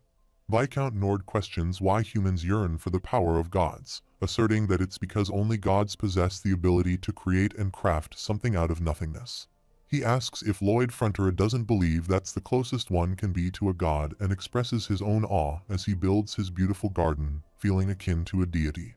Lloyd Frontera thinks to himself that he truly admires this old man's passion for his work. He's genuinely a fantastic person. He thinks he has to make sure he takes even more from him. Viscount Nord says he is going to a meeting with the other people involved in this construction since Lloyd Frontera is unaware of so much, and he can just sit out on this meeting. Lloyd Frontera bows down and says he is so embarrassed of himself that he will work on himself endlessly so that he can become someone who's worthy of a seat in that meeting. He sees him leaving from there and says there's no way he will just be sitting on his hands here. He gathers Pipodong, Bengal, Hamang, Jigoming, and Bai Beong and suggests they have a party. He jokes that a wild Bai Beong has appeared and tells Pipodong to use a thunderbolt. Pipodong playfully attacks Bai Beong, causing him to wince in pain. Meanwhile, Javier rushes over. He throws nuts at Bai Beong and claims him as his own. Pipodong accidentally hits Lloyd Frontera, who exclaims that Pipodong has rebelled against him. Despite this, he finds the situation incredibly amusing, reveling in the idea of earning money without working. Just then, Javier announces that the Queen has arrived, leaving Lloyd Frontera shocked. After a while, he sets up a table, places many papers on it, and starts pretending to work. Queen Alicia Termina Magentano arrives and sees him. He notices her, kneels down, and pays his respects to the rightful owner of the land. She remarks that even he finds his actions pretty fake if he doesn't. She questions whether he's been merely playing instead of working. Then she asks if he believes Viscount Nord is foolish and implies that climbing from being a commoner to a viscount isn't achievable solely by performing well. He considers whether to inform him. The scene shifts to a flashback where Viscount Nord kneels down in front of Queen Alicia Termina Magentano and expresses that he has something to report to her. She instructs him to speak. He explains the dragon statue made of bones that was built before her statue in the middle of the garden and the boat that was constructed to appreciate its splendor.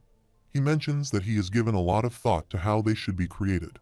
However, due to the difference in water level between the start and end points, the speed is too fast, and he does not have any solutions for this at the moment. She inquires if he wants to abolish that idea. He responds negatively, stating that the young man known as Lloyd Frontera has proposed a solution. He suggests they create a step before the starting point and install a valve door at the end of that step. He explains that once the boat is in, they will close the rear valve door and lower the water level by removing water. Once the water level is the same, they will open the front valve door and allow the boat to depart. He adds that other than this problem, they were also able to resolve a great deal of other issues with his help. Every time a problem is resolved, he would simply refer to himself as an ignorant fool who was just speaking his thoughts out loud. He recalls Lloyd Frontera saying that as to whether it's actually feasible, only someone as wise and experienced as he will be able to decide on that. Viscount Nord acknowledges that he resolved the problems with his abundance of knowledge and talents, but passed the credit over to him. He mentions that he has given up on his desire to just play around while gaining profits and is putting in the effort to aid in the construction. He adds that he would say that he is indeed the role model of a competent person. The story returns to the present. Lloyd Frontera thinks about what kind of excuse he should give. She's not going to label him a traitor to the kingdom if she is. She raises his head and tells him to lower that ass of his before she kicks it. He gets up. She expresses her satisfaction with what he has done and tells him to keep up the good work before leaving. He is surprised to hear these comments. He tells Javier that he guesses she did not catch onto his fooling around. He says it seems he is clueless in situations like this. Javier asks what he means. Lloyd says it's nothing. Please enjoy playing around. Lloyd Frontera explains that as autumn passes by and winter covers everything with snow, the massive garden's construction continues without end, and he too does not rest at all. He says since he does not know when he'll be able to play like this again, spring comes and the garden is completed with its magnificent highlight. The scene shifts to a party where many people gather. A person remarks that she's the Queen of Magentano. She definitely has an extraordinary air around her that sets her apart from everyone else. The Magentano Kingdom is the strongest country in the world, and the country would like to build friendly relations. Lloyd Frontera eats meat. Noticing him, he thinks he knew it. The reason why she wanted to make such a grand garden was to show off that the Magentano kingdom is filled with materials and money to the public, and he guesses the neighboring countries will be bowing their heads to her. He notices Javier and asks why he is not eating anything. Javier says there's something about this that he does not like. He asks if it is too lavish. Javier says no, not that. It's more like he is thinking that Master Lloyd is really unlucky.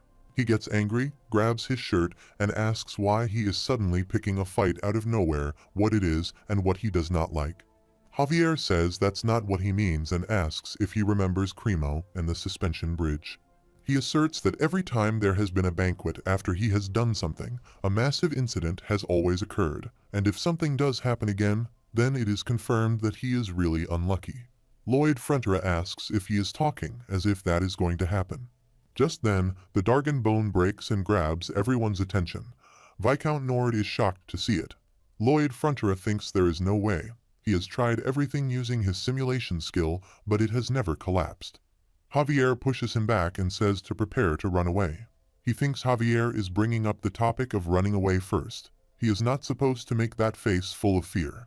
He wonders what the hell is happening with the bones. A black magic spell comes out from the Dargon bones and starts spreading all around. In the Dargon bones, Targa's soul awakens and controls it.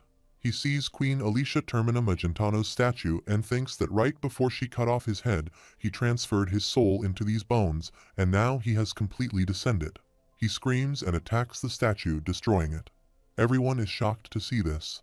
He assembles his black magic power, and everyone is ready to fight with swords. Queen Alicia Termina Magentano screams and says to get away unless he wants to die helplessly. She thinks this monster contains enough mana to cover the skies, and only sword masters and above can stop it. She moves forward to attack him with her sword, but he hits her with a claw, throws her away, and destroys things there. He observes his moves and wonders if it is because he is still not used to this body and can't move very quickly yet. He reflects that it does not matter, considering these humans are akin to ants to him at this point. She rises and concludes that brute strength won't defeat such a monster, prompting her to summon Lloyd Frontera. She determines to find an alternative solution. Lloyd Frontera swiftly departs from the scene, surprising her with his action. He considers the possibility that Javier might be Javier Asrehan and contacts Asrehan. Javier joins him, and they all run to save their lives. While running, Javier remarks that he won't receive payment for his work if they keep fleeing. Lloyd Frontera calls him a money-obsessed lunatic and questions if money is the only thing he can think about. He insists their priority is staying alive. All Javier talks about is money, which irritates him. Javier stops abruptly. Lloyd Frontera inquires why he halted. Javier explains that if they neglect such matters, their country will eventually suffer, emphasizing the need to protect their resources. Lloyd Frontera continues running, stating that the creature possesses more than 100 times his mana, advising Javier to give up and keep running. However, Javier asserts that his resolve won't falter, urging Lloyd Frontera to continue fleeing while he confronts the creature, even if it means sacrificing himself. Targa employs his magic to attack, hurling Queen Alicia Termina Magentano aside. He launches another magic ball at her, but she evades it. Just then, Javier arrives and attacks him from the side with sword master powers. He turns to face Javier and throws a black magic ball at him. He considers Javier an annoying fly. Although the attacks are not precise, Javier would die if hit once. Javier hits the magic ball with his sword and sends it back towards him. It strikes Targa's head, and he realizes he is getting used to this body, now having complete control over it. He prepares to launch another attack. Javier attempts to save Queen Alicia Termina Magentano by shielding her, but Targa throws fire toward them. Meanwhile, Lloyd Frontera holds Bai Beong, offers him an almond, and sits on Ji Goming. He informs Bai Beong that he has chosen him and thrown him. Bai Beong consumes the almond, increases in size, employs a megaton press, attacks Targa, and defeats her. Lloyd Frontera seizes Queen Alicia Termina Magentano's hand to rescue her. Targa observes Bai Beong and ponders its identity. They all mount Ji Goming to flee and confront Targa. Lloyd Frontera directs Ji Goming, proclaiming now is the time for a fecal bombardment. Ji Goming hesitates, citing the presence of onlookers. Pipodong questions the potential implications for Bengal if such a statement were made and urges Jigoming to proceed. Jigoming initiates the fecal bombardment, which descends upon Targa. She inquires of Lloyd Frontera if he has devised a plan. He implores for forgiveness, asserting that this endeavor is all or nothing. He announces his intention to offer the object to someone even mightier than it and summons the Dragon King. He contemplates the Dragon King described in the novel, who is depicted as a knight of iron blood and a benevolent dragon that maintains order among dragons and harbors affection for humans. Targa advances to confront them. He reflects that a Dragon King akin to himself would not remain passive while the zombie lizard wreaks havoc. He recalls that Gaipel is the area where he resides. He inquires of Queen Alicia Termina about the distance to Gaipel. She queries about Gaipel and remarks that reaching that location will require a day's travel even at their current pace and wonders why he asks. Suddenly, Jigoming positions itself between Targa's jaws but swiftly maneuvers to shield everyone. Lloyd Frontera observes the speed of this action, considering it remarkable for such a massive creature, and acknowledges the necessity of evading such a pursuit for an entire day. Javier inquires about the potential for resolution upon reaching Gaipel. He asserts with certainty that they must indeed get there. Javier employs the aura blast to assault Targa's bones, but realizes it is futile. He redirects his attack towards Targa's wings, successfully incapacitating them. Targa descends. Lloyd Frontera commends Javier for his effective action, encouraging him to persist. Targa ponders how he dares to employ such petty tricks. Lloyd Frontera requests Alicia to lend him the sword. She questions who Alicia is. He responds that they don't have time. She should just hand it over. She attempts to say something, but he insists on the sword. Reluctantly, she agrees and passes her sword to him. He explains that they will strike at a trajectory where Targa cannot dodge simultaneously. He and Javier attack him, channeling the power of their swords. She is shocked to witness this. Their combined power strikes Targa's dragon bones, but fails to affect him. Lloyd Frontera demands to know what is happening and if Targa is growing stronger. Suddenly, something happens to Lloyd Frontera, causing him to fall unconscious. She grabs him and instructs Javier to assist in lifting his upper body. Together, they support him, and he regains consciousness, questioning their actions. Lloyd Frontera, frightened by the sight of the dragon bones, is struck on the back and urged to follow orders by shouting blast.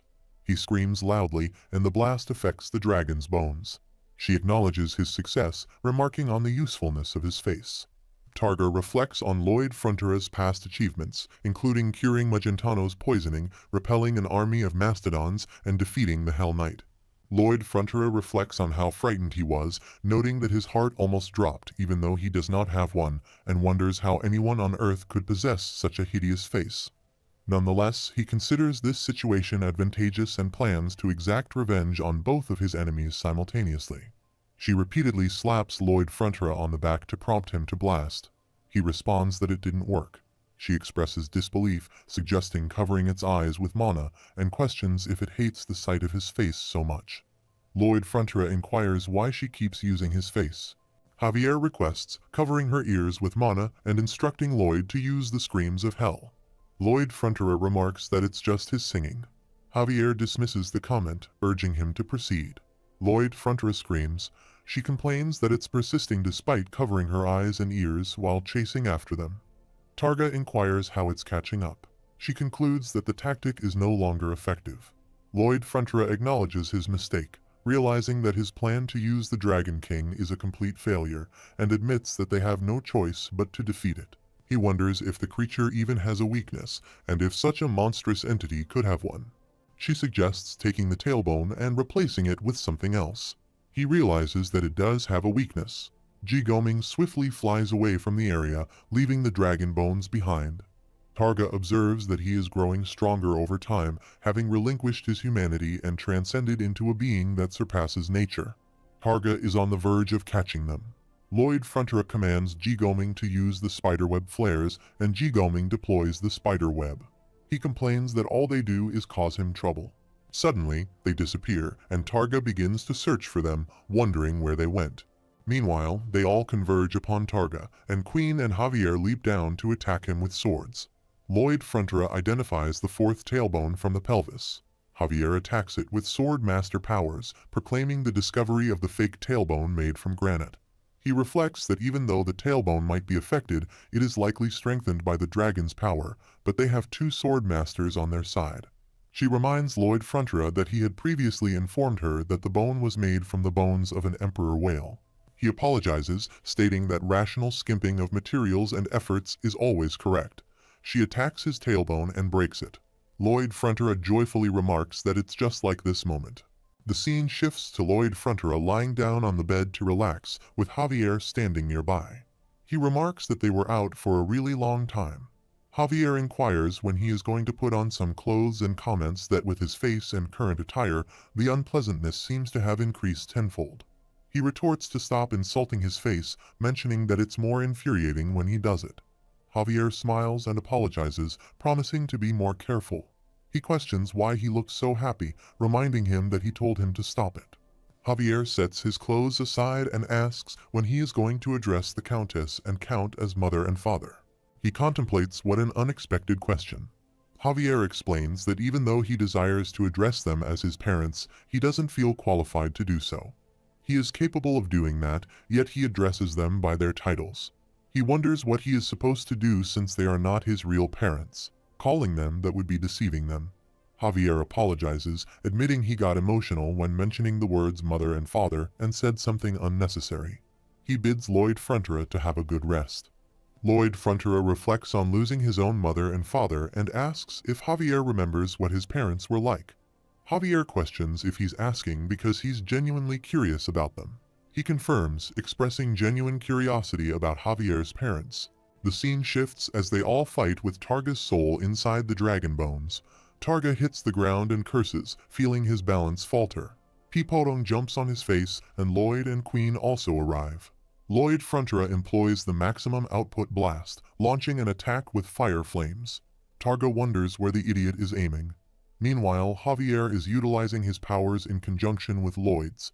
Lloyd uses the supercharged powers and attacks Targa. The system window notifies that his mana heart skill has leveled up, indicating that his ability to purify the poisonous mana of the undead has grown exponentially.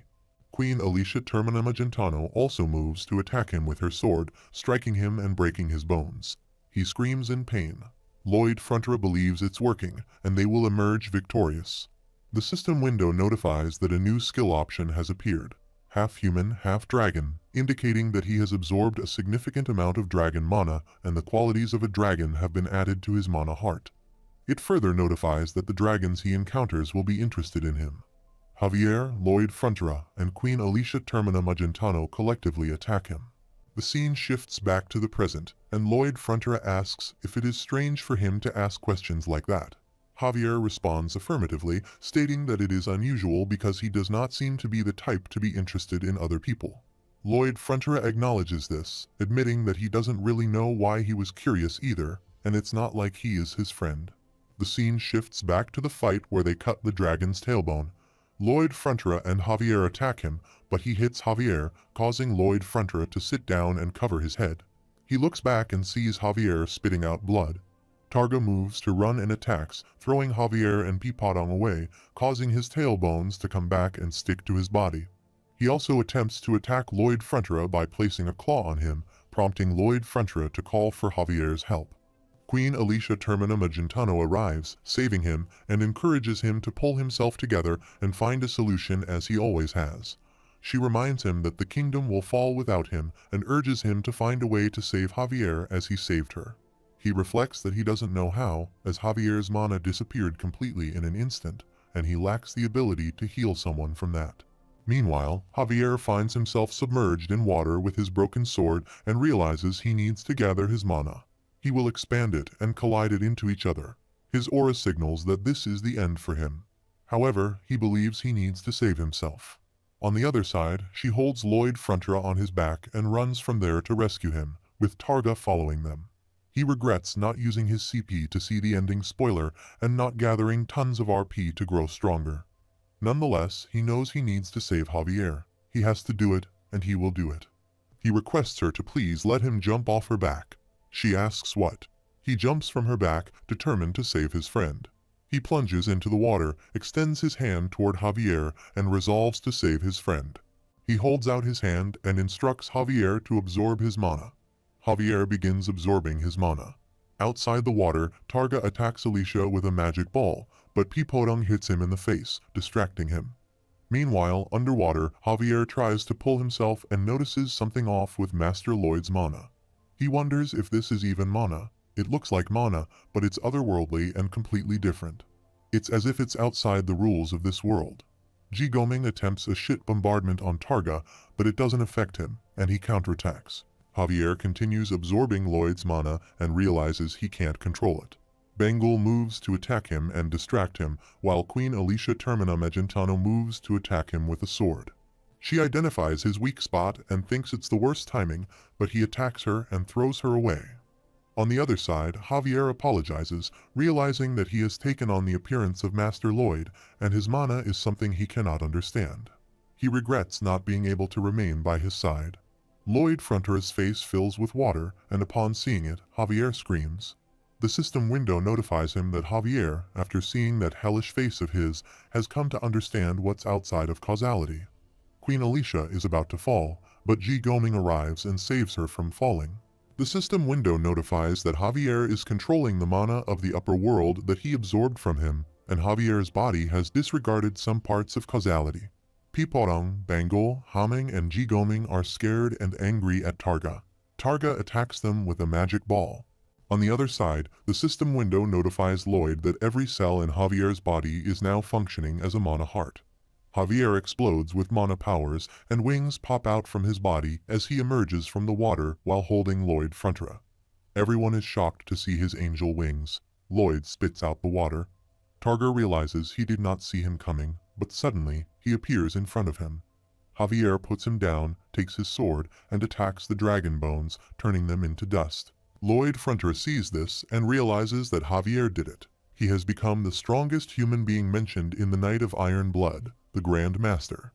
He approaches Javier and informs him that he will be in charge of all the cutting tasks from now on.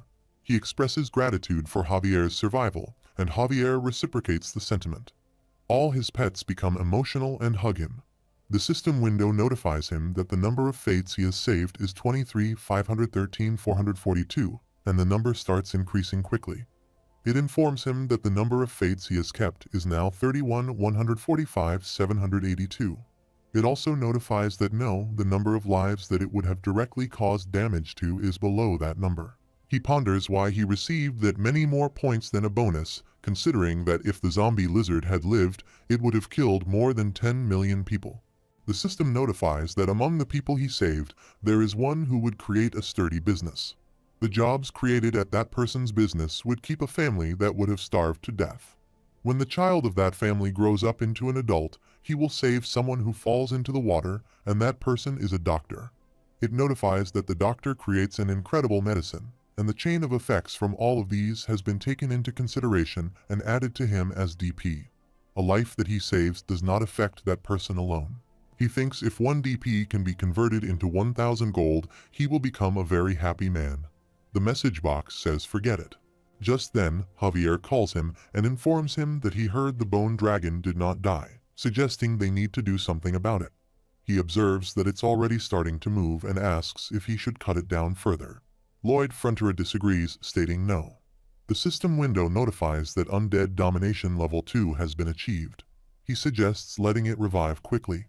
The system window indicates that the things he can dominate are zombie monsters and ghosts. He mentions he has many places where he can put it to good use.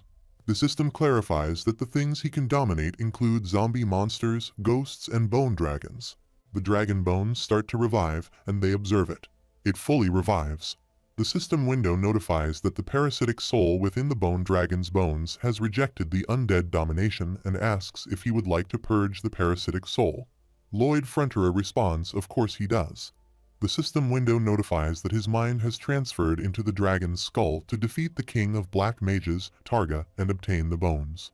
He reflects that he moved his soul into the bone dragon's body right before he got killed by the queen. He looks back and sees Targa kneeling there. The system window notifies about Targa's details and indicates low blood pressure, dyslexia, preference for marinated meat and salty food, single status, never dated before, and a habit of blocking one nostril when trying to get rid of boogers. He thinks it's too much information, and he is not curious about any of that at all. Targar reveals that he has possessed cursed mana from birth, and the people in his village would discriminate against his family and bully them. His mother called him a demon, stating that he ruined her life and was her life's greatest regret, but he still loved her. As Targar tries to continue, Lloyd Frontera interrupts and punches him in the face, saying so what? The system window notifies that he has succeeded in purifying the parasitic soul. He transfers back to the Queen and Javier. The dragon bones scream. The system window informs that the bone dragon is now under undead domination. His baby soul comes near him and enters his body through his nose. The system window notifies him to please say hi to the bone dragon that has obtained a new ego, and the words he says to it will determine his relationship with it. He says he is its father. The dragon bones attack him with a magic ball. They all prepare to attack him back. Lloyd Frontera wonders if he will fail at gaslighting it. The dragon bones create a heart with magic, and her wings say, "Dad." Lloyd Frontera pats him and says he will give him a name. He states that he is not anything like a zombie, a cursed existence, and he is a proud being even among dragons. He decides to name him Yang Yang. Javier and Queen Alicia Termina Magentano think it's lame. The message box also notifies that it's lame. He thinks to himself, shut up. He can't help that he majored in natural sciences. The message box warns him not to dare belittle natural sciences majors. He thinks about his precious baby, realizing it will only take him 1 second to split a mountain now. His dear Yang Yang is a treasure, his greatest heavy machinery. She looks at Javier and thinks he has probably reached the level of the Grandmaster, which is a legendary existence that can even cut down gods. Yang Yang, what a lame name, she thinks. She contemplates a power that can destroy a whole nation on its own.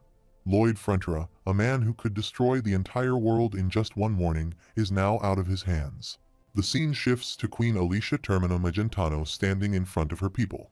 She acknowledges that her rash actions caused significant worry and assumes sole responsibility for the consequences.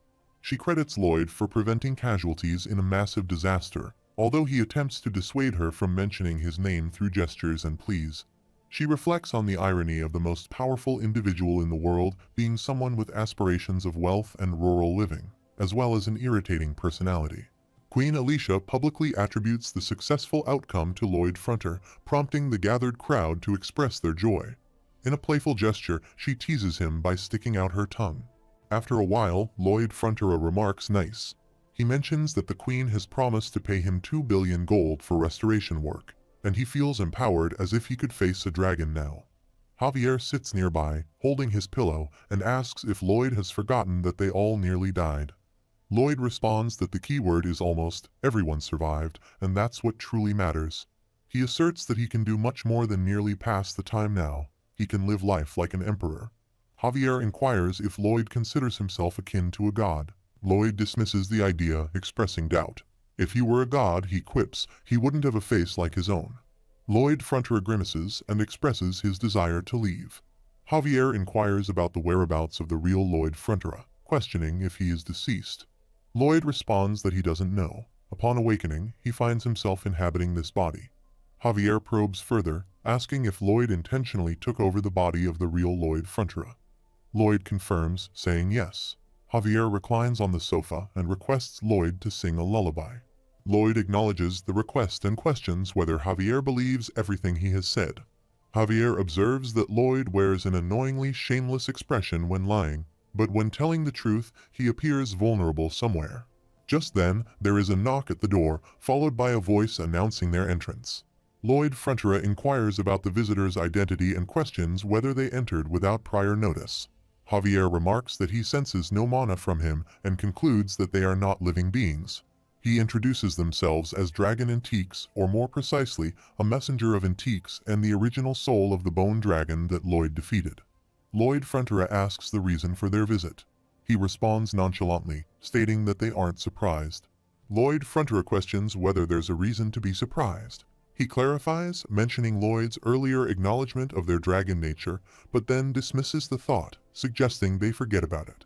He declares, invoking the name of a great dragon, that he commands Lloyd to immediately go to hell and rescue the true soul of Antiques. Lloyd Frontera reclines and states that he does not want to comply, bidding farewell.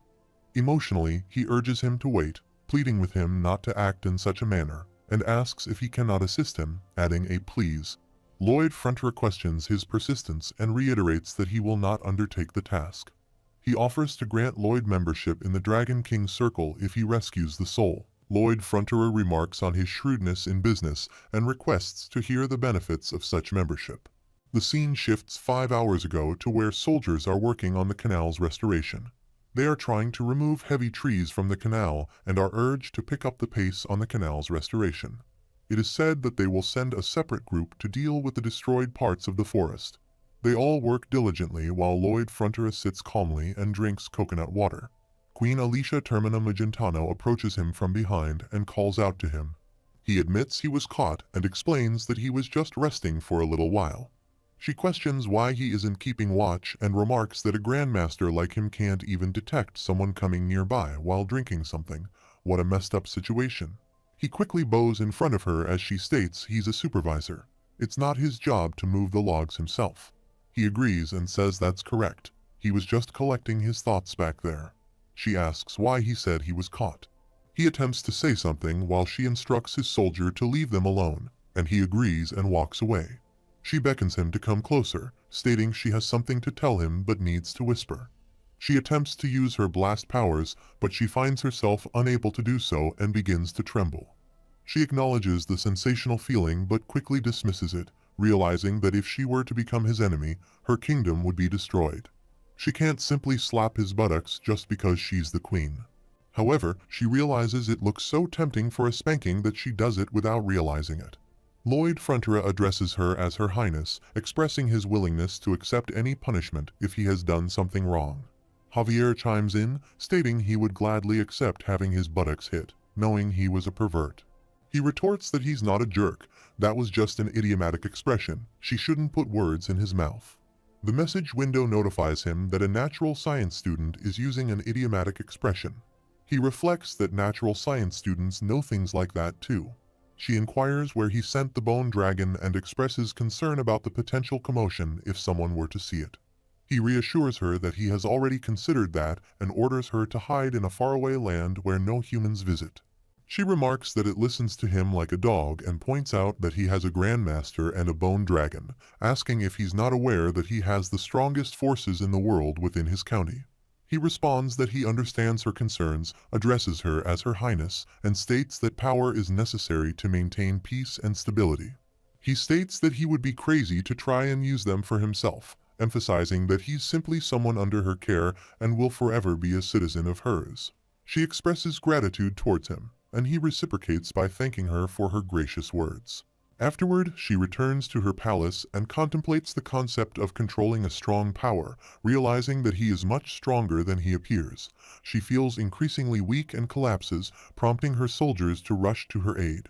She reflects on the poison she was exposed to in Targa's castle and realizes she is unable to detoxify it. After a while, Lloyd Frontera notices a notification indicating that the number of fates he has saved is DP 31,145,782, but suddenly the numbers start dropping. He wonders what's happening, why it's suddenly decreasing, as the number of fates reaches 18,124,392. He realizes that the lives he saved are dying, with more than 10 million people facing death. He reflects that the dragon is also a character that didn't appear in the novel at all, indicating that unexpected dangers will continue to arise. Queen Alicia lies on her bed, and her demonic eye asserts that Lloyd is a dangerous person who needs to be killed immediately, fearing he will come after her life. She disagrees, stating he isn't that kind of person. However, her demonic eye insists that he must be killed, and she must be the one to do it. She retrieves her sword and leaves the room. On the other side, Lloyd Frontera sits with Dragon Mister, who explains how his life ended and how the King of Hell captured his soul. Dragon Mister continues, mentioning that because Lloyd has a heart similar to a dragon's, he was pondering. Lloyd interrupts, telling Dragon Mister to stop, and says he's not curious about his situation at all. Dragon Mister apologizes but insists on motivating him. Lloyd responds that he's not motivated by his situation, but by the terms Dragon Mister will offer him, asking about the benefits he'll receive, while Javier looks at him annoyingly. Dragon Mr. suggests that if he obtains the Dragon King membership, he will have the opportunity to share in the riches of the Dragon King, which are close to being infinite. Intrigued, he responds, "Wow, that sounds good. What else?" Just then, Queen Alicia arrives at their door. Dragon Mr. urges him not to miss the chance to gain such a special privilege, explaining that with the membership, he will receive an extra life and be able to revive on the spot if he dies. Sensing someone's presence outside the door, Javier draws his sword while Lloyd remarks, "Nice, that's exactly what he needs right now." But how does he know that what he said is true? Dragon Mr. asserts that he's a dragon. He doesn't lie. Unconvinced, he decides to dismiss the idea and seek help elsewhere. However, Dragon Mr. interjects, asking what he needs to do for him to earn his trust. Javier quickly opens the door and steps outside, scanning his surroundings. He looks towards the figure and inquires about the issue. Javier responds that it's nothing. He thinks he is being too sensitive. He muses on how lame it is for a grandmaster to hide somewhere and wonders what on earth she was thinking. He then asks if there's a possibility of receiving magic from Dragon Mr. that would guarantee his escape from hell, along with making a vow of the soul, stating that his soul will be erased for eternity if he fails to keep his promise. Dragon Mr. questions how he knows about the vow of the soul, mentioning that it's something only dragons are aware of. Javier retorts, questioning if that's what's important right now, and demands to know whether Dragon Mr. will agree to it or not. He warns that if Dragon Mr. takes too long to decide, he'll go to sleep. Dragon Mr. responds, saying to wait, and then agrees. He raises his hand and solemnly states the vow. He vows that if he fails to keep his promise, his soul shall be erased for eternity. He inquires if that's all, and Dragon Mr. apologizes, stating there aren't any special effects for this. He responds, mentioning that it's been bothering him since just now, questioning whether his hair and beard are actually tentacles, and why they are constantly moving despite there being no wind in the room. Dragon Mr. explains that it's because he's a dragon. He questions the connection between being a dragon and his moving hair and beard. Dragon Mr. then proceeds to draw a pattern on Lloyd's hand and explains that this is the escape magic. He instructs Lloyd to clasp his hands tightly together and shout, "Commandments of time and space, break the taboo and show him where he must go." If he does this, a gate will open for him to escape back into this world. Dragon Mr. adds that the incantation might not sound too powerful, but if he thinks of someone who knows him, a gate will open in the vicinity of that person. He becomes excited, closes his hand, and exclaims, "Great, okay then." He asks if they will head to hell to get him that extra life and suggests to Javier that he let go while Dragon Mr. opens a portal. Javier expresses concern, stating that it's hell, and suggests they should consider his opinion on this. He looks at him in confusion and tells him that he needs to go wherever he tells him to. He jumps into the portal and says, "Let's go." Javier thinks to himself that he doesn't believe he's being paid enough for this job and also jumps into the portal. At that moment, all of Hell's alarms begin to alert every demon, and Hellkaros also receives a warning notification. He thinks to himself that a human has dared to infiltrate Hell, and the demons already know what happened between that human and the Hell Knight, and they all have the same thought. Wow, the great singer of Hell is here to host a concert. A baby soul is scared and emerges from a hole, spotting some demons walking nearby. One of them remarks, "Well, and it looks like they have an escaped soul." They capture the baby soul and inquire how he dares attempt to defy their rule and flee. The demon threatens to chew him up and marinate him in sauce for a day to turn him into sweet and sour pork. Baby soul, frightened, hopes someone will save him. Lloyd Frontera arrives and tries to communicate with them, but they ignore him. He then shouts, demanding they answer his question. The baby soul looks at him, finding him terrifying. The demon comments that even if Lloyd Frontera is a great singer, he's merely a human, just as Lloyd Frontera hits him with his shovel, causing the demon to fall asleep. The other demon confronts him, questioning how he could suddenly strike his friend out of nowhere, noting his friend's crooked chin, and demands an apology. Javier asks him if he is worried about his friend right now, noting what a kind-hearted demon he seems to be. The demon retorts, asking what he even knows about him, instructing him to stop talking nonsense and asserting that he's truly cold-hearted and evil. Javier refuses, insisting that he is indeed a kind-hearted demon and speculating that his mother must have raised him with lots of love. Javier suggests that his mother might have told him something along the lines of becoming a good demon who cares for those around him. He imagines she must have hugged him daily, affirming that he is a lovely child who loves others. The demon begins to shiver and becomes emotional. Javier suggests that her words must have been like a blessing to him, endlessly boosting his self-confidence, and that he must have grown to be such a kind-hearted demon by learning from his good mother.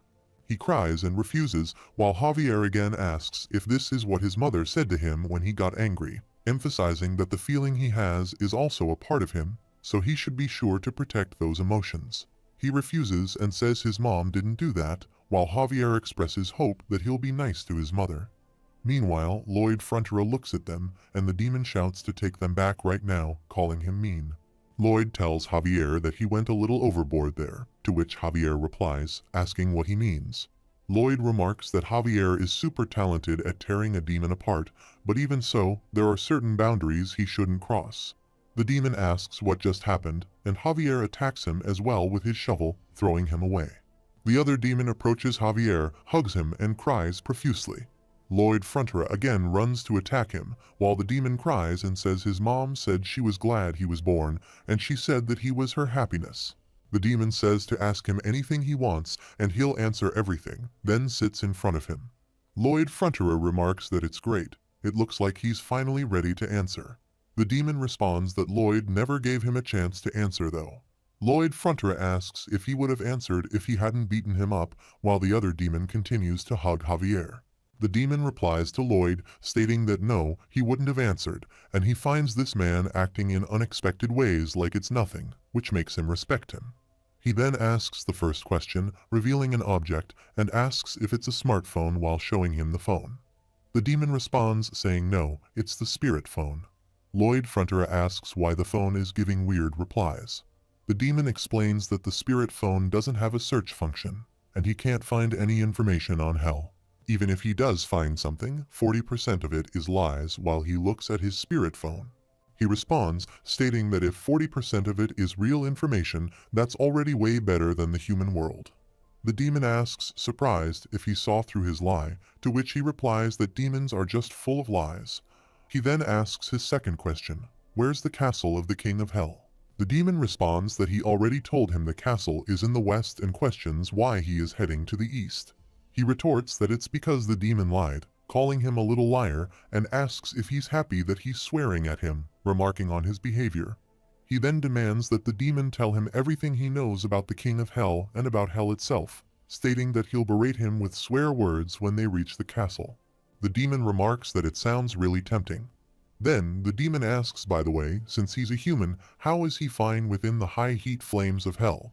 He responds that he'll be the one to ask questions and make comments that are a little hurtful.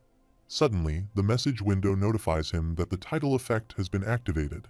The veteran is now wearing only panties in the western country and gains 100 resistance to dehydration in all high heat areas. He asks if that is the Hell Castle, while the demon refuses. He replies, alright, they're here, as they fly there on Jigomeng. He tells Javier, let's go, and says it is time to fight the King of Hell. Javier responds, sir, he's a great singer, while a demon arrives and mentions that he said he would berate him with swear words when they got there. He responds that he doesn't want that, so the demon should get lost.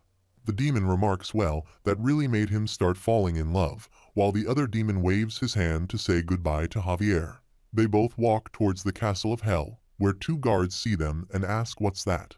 Not only did they walk into hell themselves, but they're also acting all confident, if are they nuts, as they look at them. They come to Lloyd, who looks at them and says that scared him, while he also scares them. They all run and sit, turning their faces toward the walls.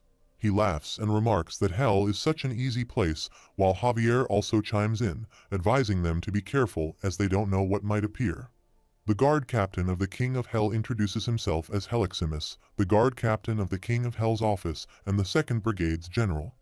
Lloyd Frontera questions how dare he stand in the way of his mission, and Javier attacks him repeatedly. He comments, wow, what a series of careful beatings, and opens the door where Helcaros sits at his table, writing something. He thinks to himself that he knew it, that it wasn't a dream. He ponders what he briefly saw within the flames, and is now certain. Lloyd Frontera enters and states that he, a human, pays his respects to the King of Hell, bowing in front of him. Helcaros asks why he has come now of all times, instructing him not to disturb him as he's busy.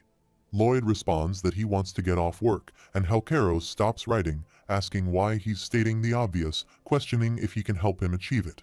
Lloyd Frontera considers some of the things he learned through the spirit phone, 670,000 years, and thinks that is the number of years that the King of Hell has worked without a single break. He reflects on how the previous King of Hell worked for 35 billion years without a break, fell into depression, and took his own life. He believes that the current King of Hell also knows that he'll end up following the same path as his predecessor. Helcaros asks how he will allow him to live a life where he can clock off on time. He responds that it's his business secret. Helcaros asks if he dares to negotiate with the King of Hell and says he knows he is crazy, but this is going a little overboard. He replies, please feel free to execute him now if he dislikes him, adding that then he can continue to work for the next 35 billion years. Meanwhile, he considers that there's no guarantee that Javier will be able to protect him here, especially against the King of Hell, a being that possesses an unfathomable amount of power. He believes there's one piece of information that he's counting on. The spirit phone had lots of content that were criticizing the King of Hell. He thinks the King of Hell would ignore the laws and make his own judgments as he pleased.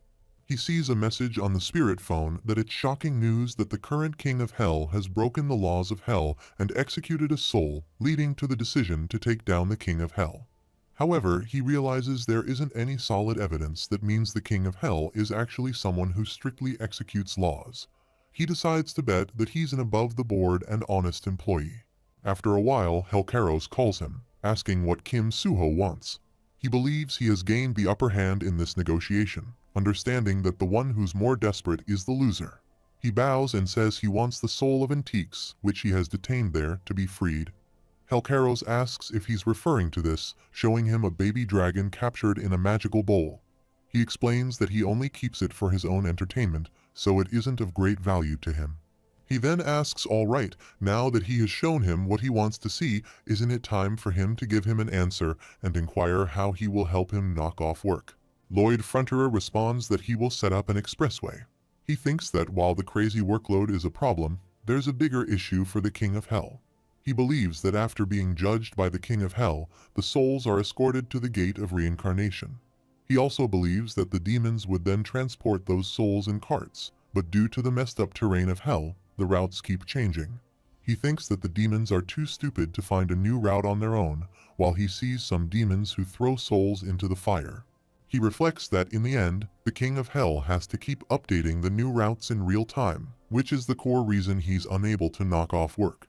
He believes that if they build an expressway to transport those souls, then the King of Hell's workload can be reduced exponentially. He thinks that just by handing over Antiques, he'll be able to knock off work and enjoy a sweet and relaxing time. Helcaros says he'll write up the contract and proceed with his idea. He thinks, nice, Dragon King membership, here he comes, and Helcaros says he has used up a full minute just to talk to him. Helcaros explains that if the reincarnation of microorganisms and bacteria is delayed, it could cause a great extinction of all living things.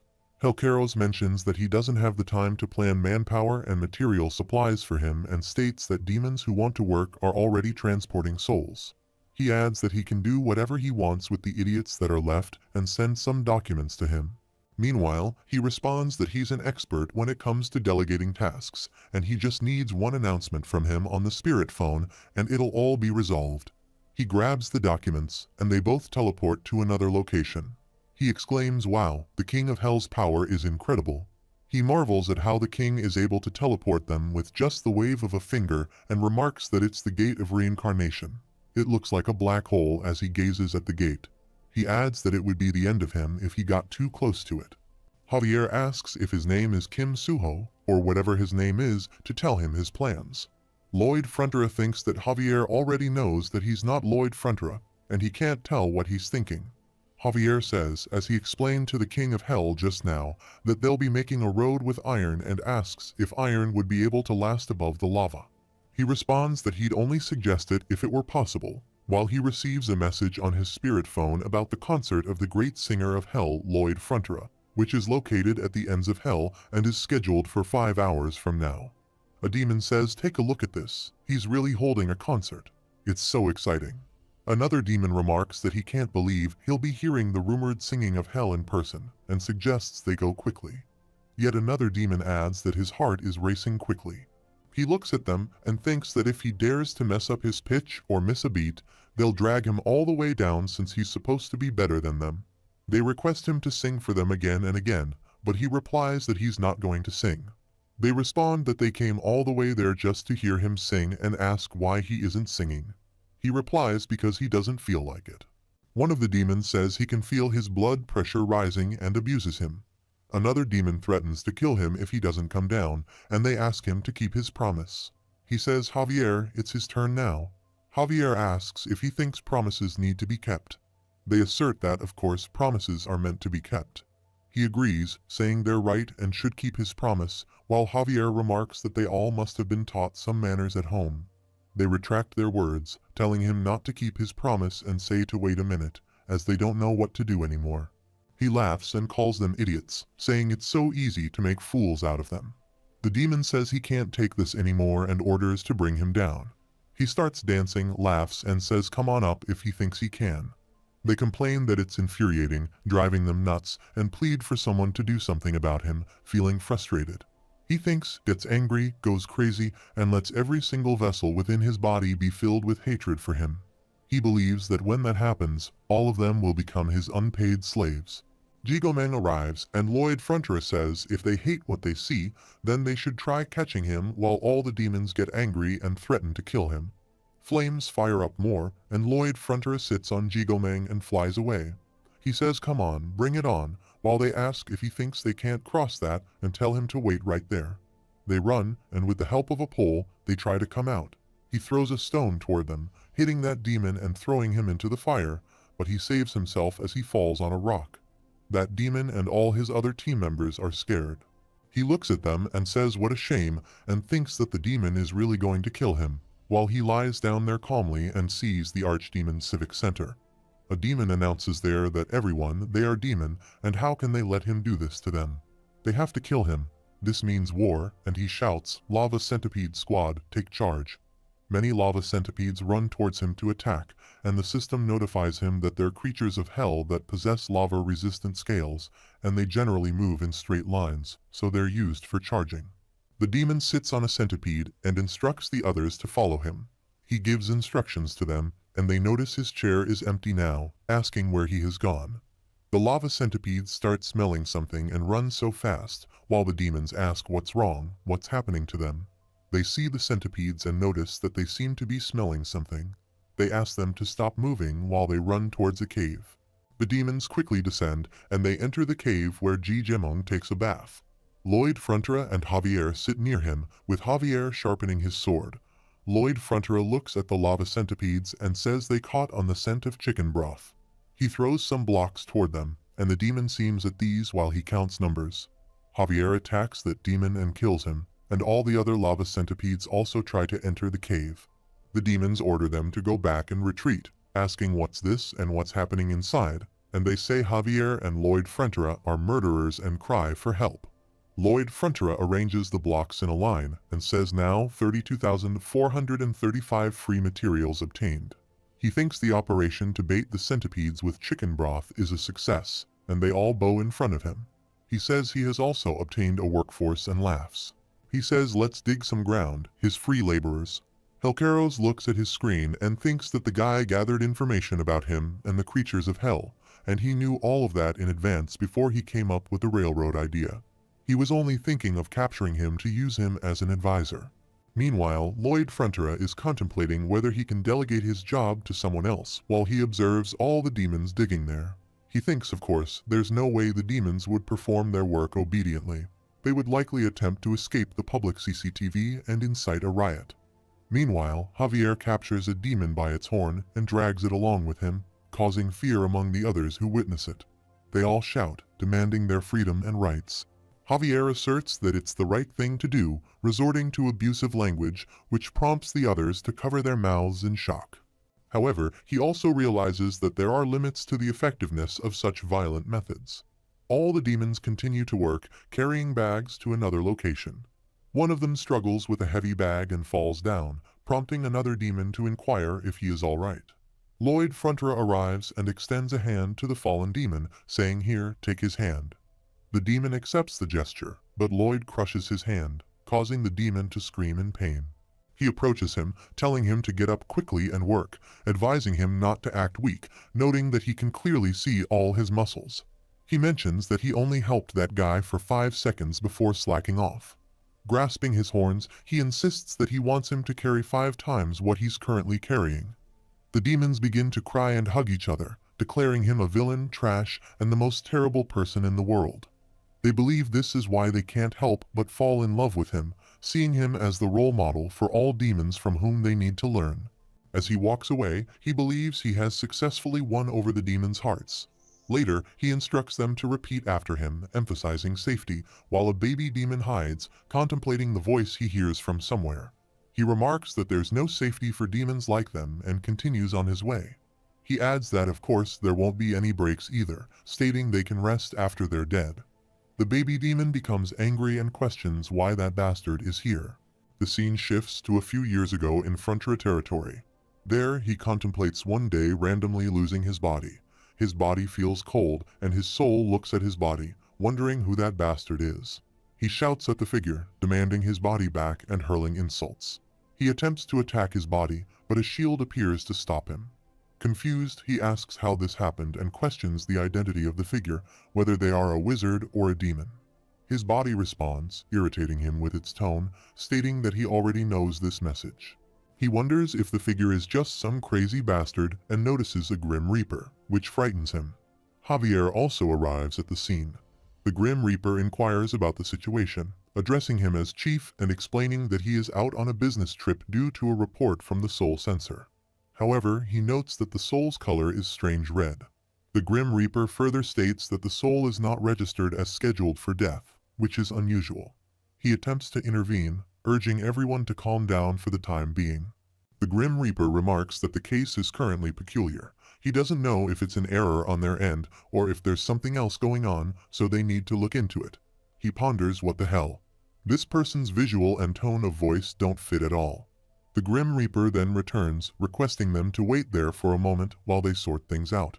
He reflects on how he spent his time, neither alive nor dead, around the bastard who stole his body for a few years. He observes his body shivering as he walks with Javier. Entering inside, he sees the imposter working and realizes that the imposter is different from him. He reflects on how he blamed his poor parents and territory, resting his head on the bar table. He acknowledges that he chose a path that worsened every day, but he never rested, continuously moving forward. Eventually, he managed to pay off the family's debt, and the gazes of his mother and father when they looked at him had completely changed. He observes the imposter using bizarre magic and summoning, noting how they manipulate people. He wonders if he has a skill like that. The Grim Reaper returns and questions if they think the imposter would still drink alcohol every day if they didn't possess such superpowers. He further wonders if they would work as hard as he does with that ability. Apologizing for eavesdropping, the Grim Reaper finds the situation strange and chuckles, mentioning that there's no precedent for his case. However, since he's a soul, it doesn't seem like he should remain in this world. He suggests meeting with the King of Hell for consultation. Lloyd Frontera reflects on the imposter who stole his body, finding the experience painful. He believes the imposter helped him realize everything he should be ashamed of. He recalls the King of Hell stating that there was no relevant legislation and taking no specific measures. He realizes he couldn't reincarnate or vanish from a life where he had to navigate hell while evading the eyes of evil demons. The scene shifts back to the present, where a baby soul is seated behind the rocks, observing Lloyd. It contemplates that he shouldn't be there while he rides Ji Jemong and flies away. Lloyd Frontera surveys his surroundings, noting the messy topography. He considers going around, realizing he needs flat land like this. He calculates the distance, 110 kilometers, finding it a bit long but necessary, knowing there are those who aren't eating or resting. He estimates there are 30,000 demons unable to eat or rest, and he can end their suffering soon. He decides to check for any dangerous ground. Suddenly, Baby Soul arrives and kicks him away. Lloyd Frontera, startled, demands to know who the intruder is, but he is interrupted as the Baby Soul strikes him again, causing him to cough. He is abused, and Hamming arrives, creating a barrier around the baby's soul, who demands to be let go. Bangul joins them, and Hamming throws Baby Soul toward Bangul. Lloyd Frontera, puzzled, inquires about the newcomer while Bangle brings baby Soul before him, privately thinking he's rather unsightly. As Lloyd sits nearby, he requests a moment and, upon closer inspection, recognizes him, questioning if he is Lloyd Frontera. Baby Soul confirms he is indeed Lloyd Frontera, the one whose body he stole, realizing he was in hell. Lloyd Frontera asks how he ended up in hell so quickly after stealing his body, expressing surprise that he didn't take responsibility. This triggers an emotional response from the baby Soul, who mentions his mother and father finally accepting him and laments their sadness, urging him to return. Lloyd Frontera attempts to calm him down and offer an explanation. The baby Soul, enraged, rejects the notion of calming down, hurling abuse, and receiving a punch from Hameng. He remarks that now he's finally prepared to listen and suggests resolving everything through conversation. The baby Soul, still under attack, questions the concept of conversation, accusing him of being a gangster, a body thief, and a beastly figure. Bangle captures him, and Hameng continues to beat him. He explains that he didn't arrive there by dying, but rather made a contract with the King of Hell to undertake construction work. He emphasizes that he didn't intend to take over his body. It was a surprise to find himself in it upon awakening. The baby Soul challenges his identity, asking who he really is. He responds that he is a shy young man named Kim Soo Ho who studied civil engineering in South Korea. He asks if baby Soul believes him, stating he can't provide any further information. Regardless, he asserts that his presence has brought about positive changes in his territory. Javier interjects, reminding him of his earlier plea to take responsibility and questioning why he should, considering the improvements since he entered his body. He expresses gratitude but admits he can't express it himself. As he ponders, he senses Kim Soo Ho's presence and realizes he's communicating with the true young master, Lloyd. The baby Soul laments that if it weren't for him, he could have lived a good life, now reduced to a wandering spirit. He insists that he must take responsibility for this situation. In response, he agrees to address the issue, suggesting they go their separate ways since he gains nothing from helping him. He bids farewell and begins to walk away. Baby Soul pleads for him to wait, questioning if he has no conscience, but Hameng and Bangle continue to beat him and throw him aside. Recognizing the baby Soul as the true offspring of the aforementioned two, he returns and seizes him, asking what he needs to do to stop his incessant complaining. He retorts that it's for him to ponder. The baby Soul queries why he was treated that way, and he explains it was because he called him an imposter. Baby Soul argues that it was the truth. He counters that in Korea, one gets punished for speaking the truth and advises him to remain silent until the construction is completed, promising to assist him afterward. Meanwhile, baby Soul demands to know who gave permission to imprison him, but he silences him and tucks him into his pocket, instructing him to remain quiet. He contemplates the ambitious construction project spanning 110 kilometers, eager to complete it swiftly to quiet the baby Soul's protests.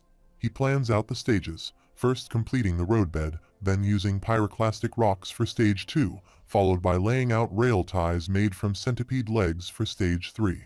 Stage 4 involves laying the rails crafted from centipede shells processed by Javier, and Stage 5 is compressing the rails, calling Pipodong to start jumping on them. He acknowledges that while this construction method may not be the most advanced, it will result in a shaky and dusty surface, possibly inducing nausea when riding on it, though he dismisses this concern.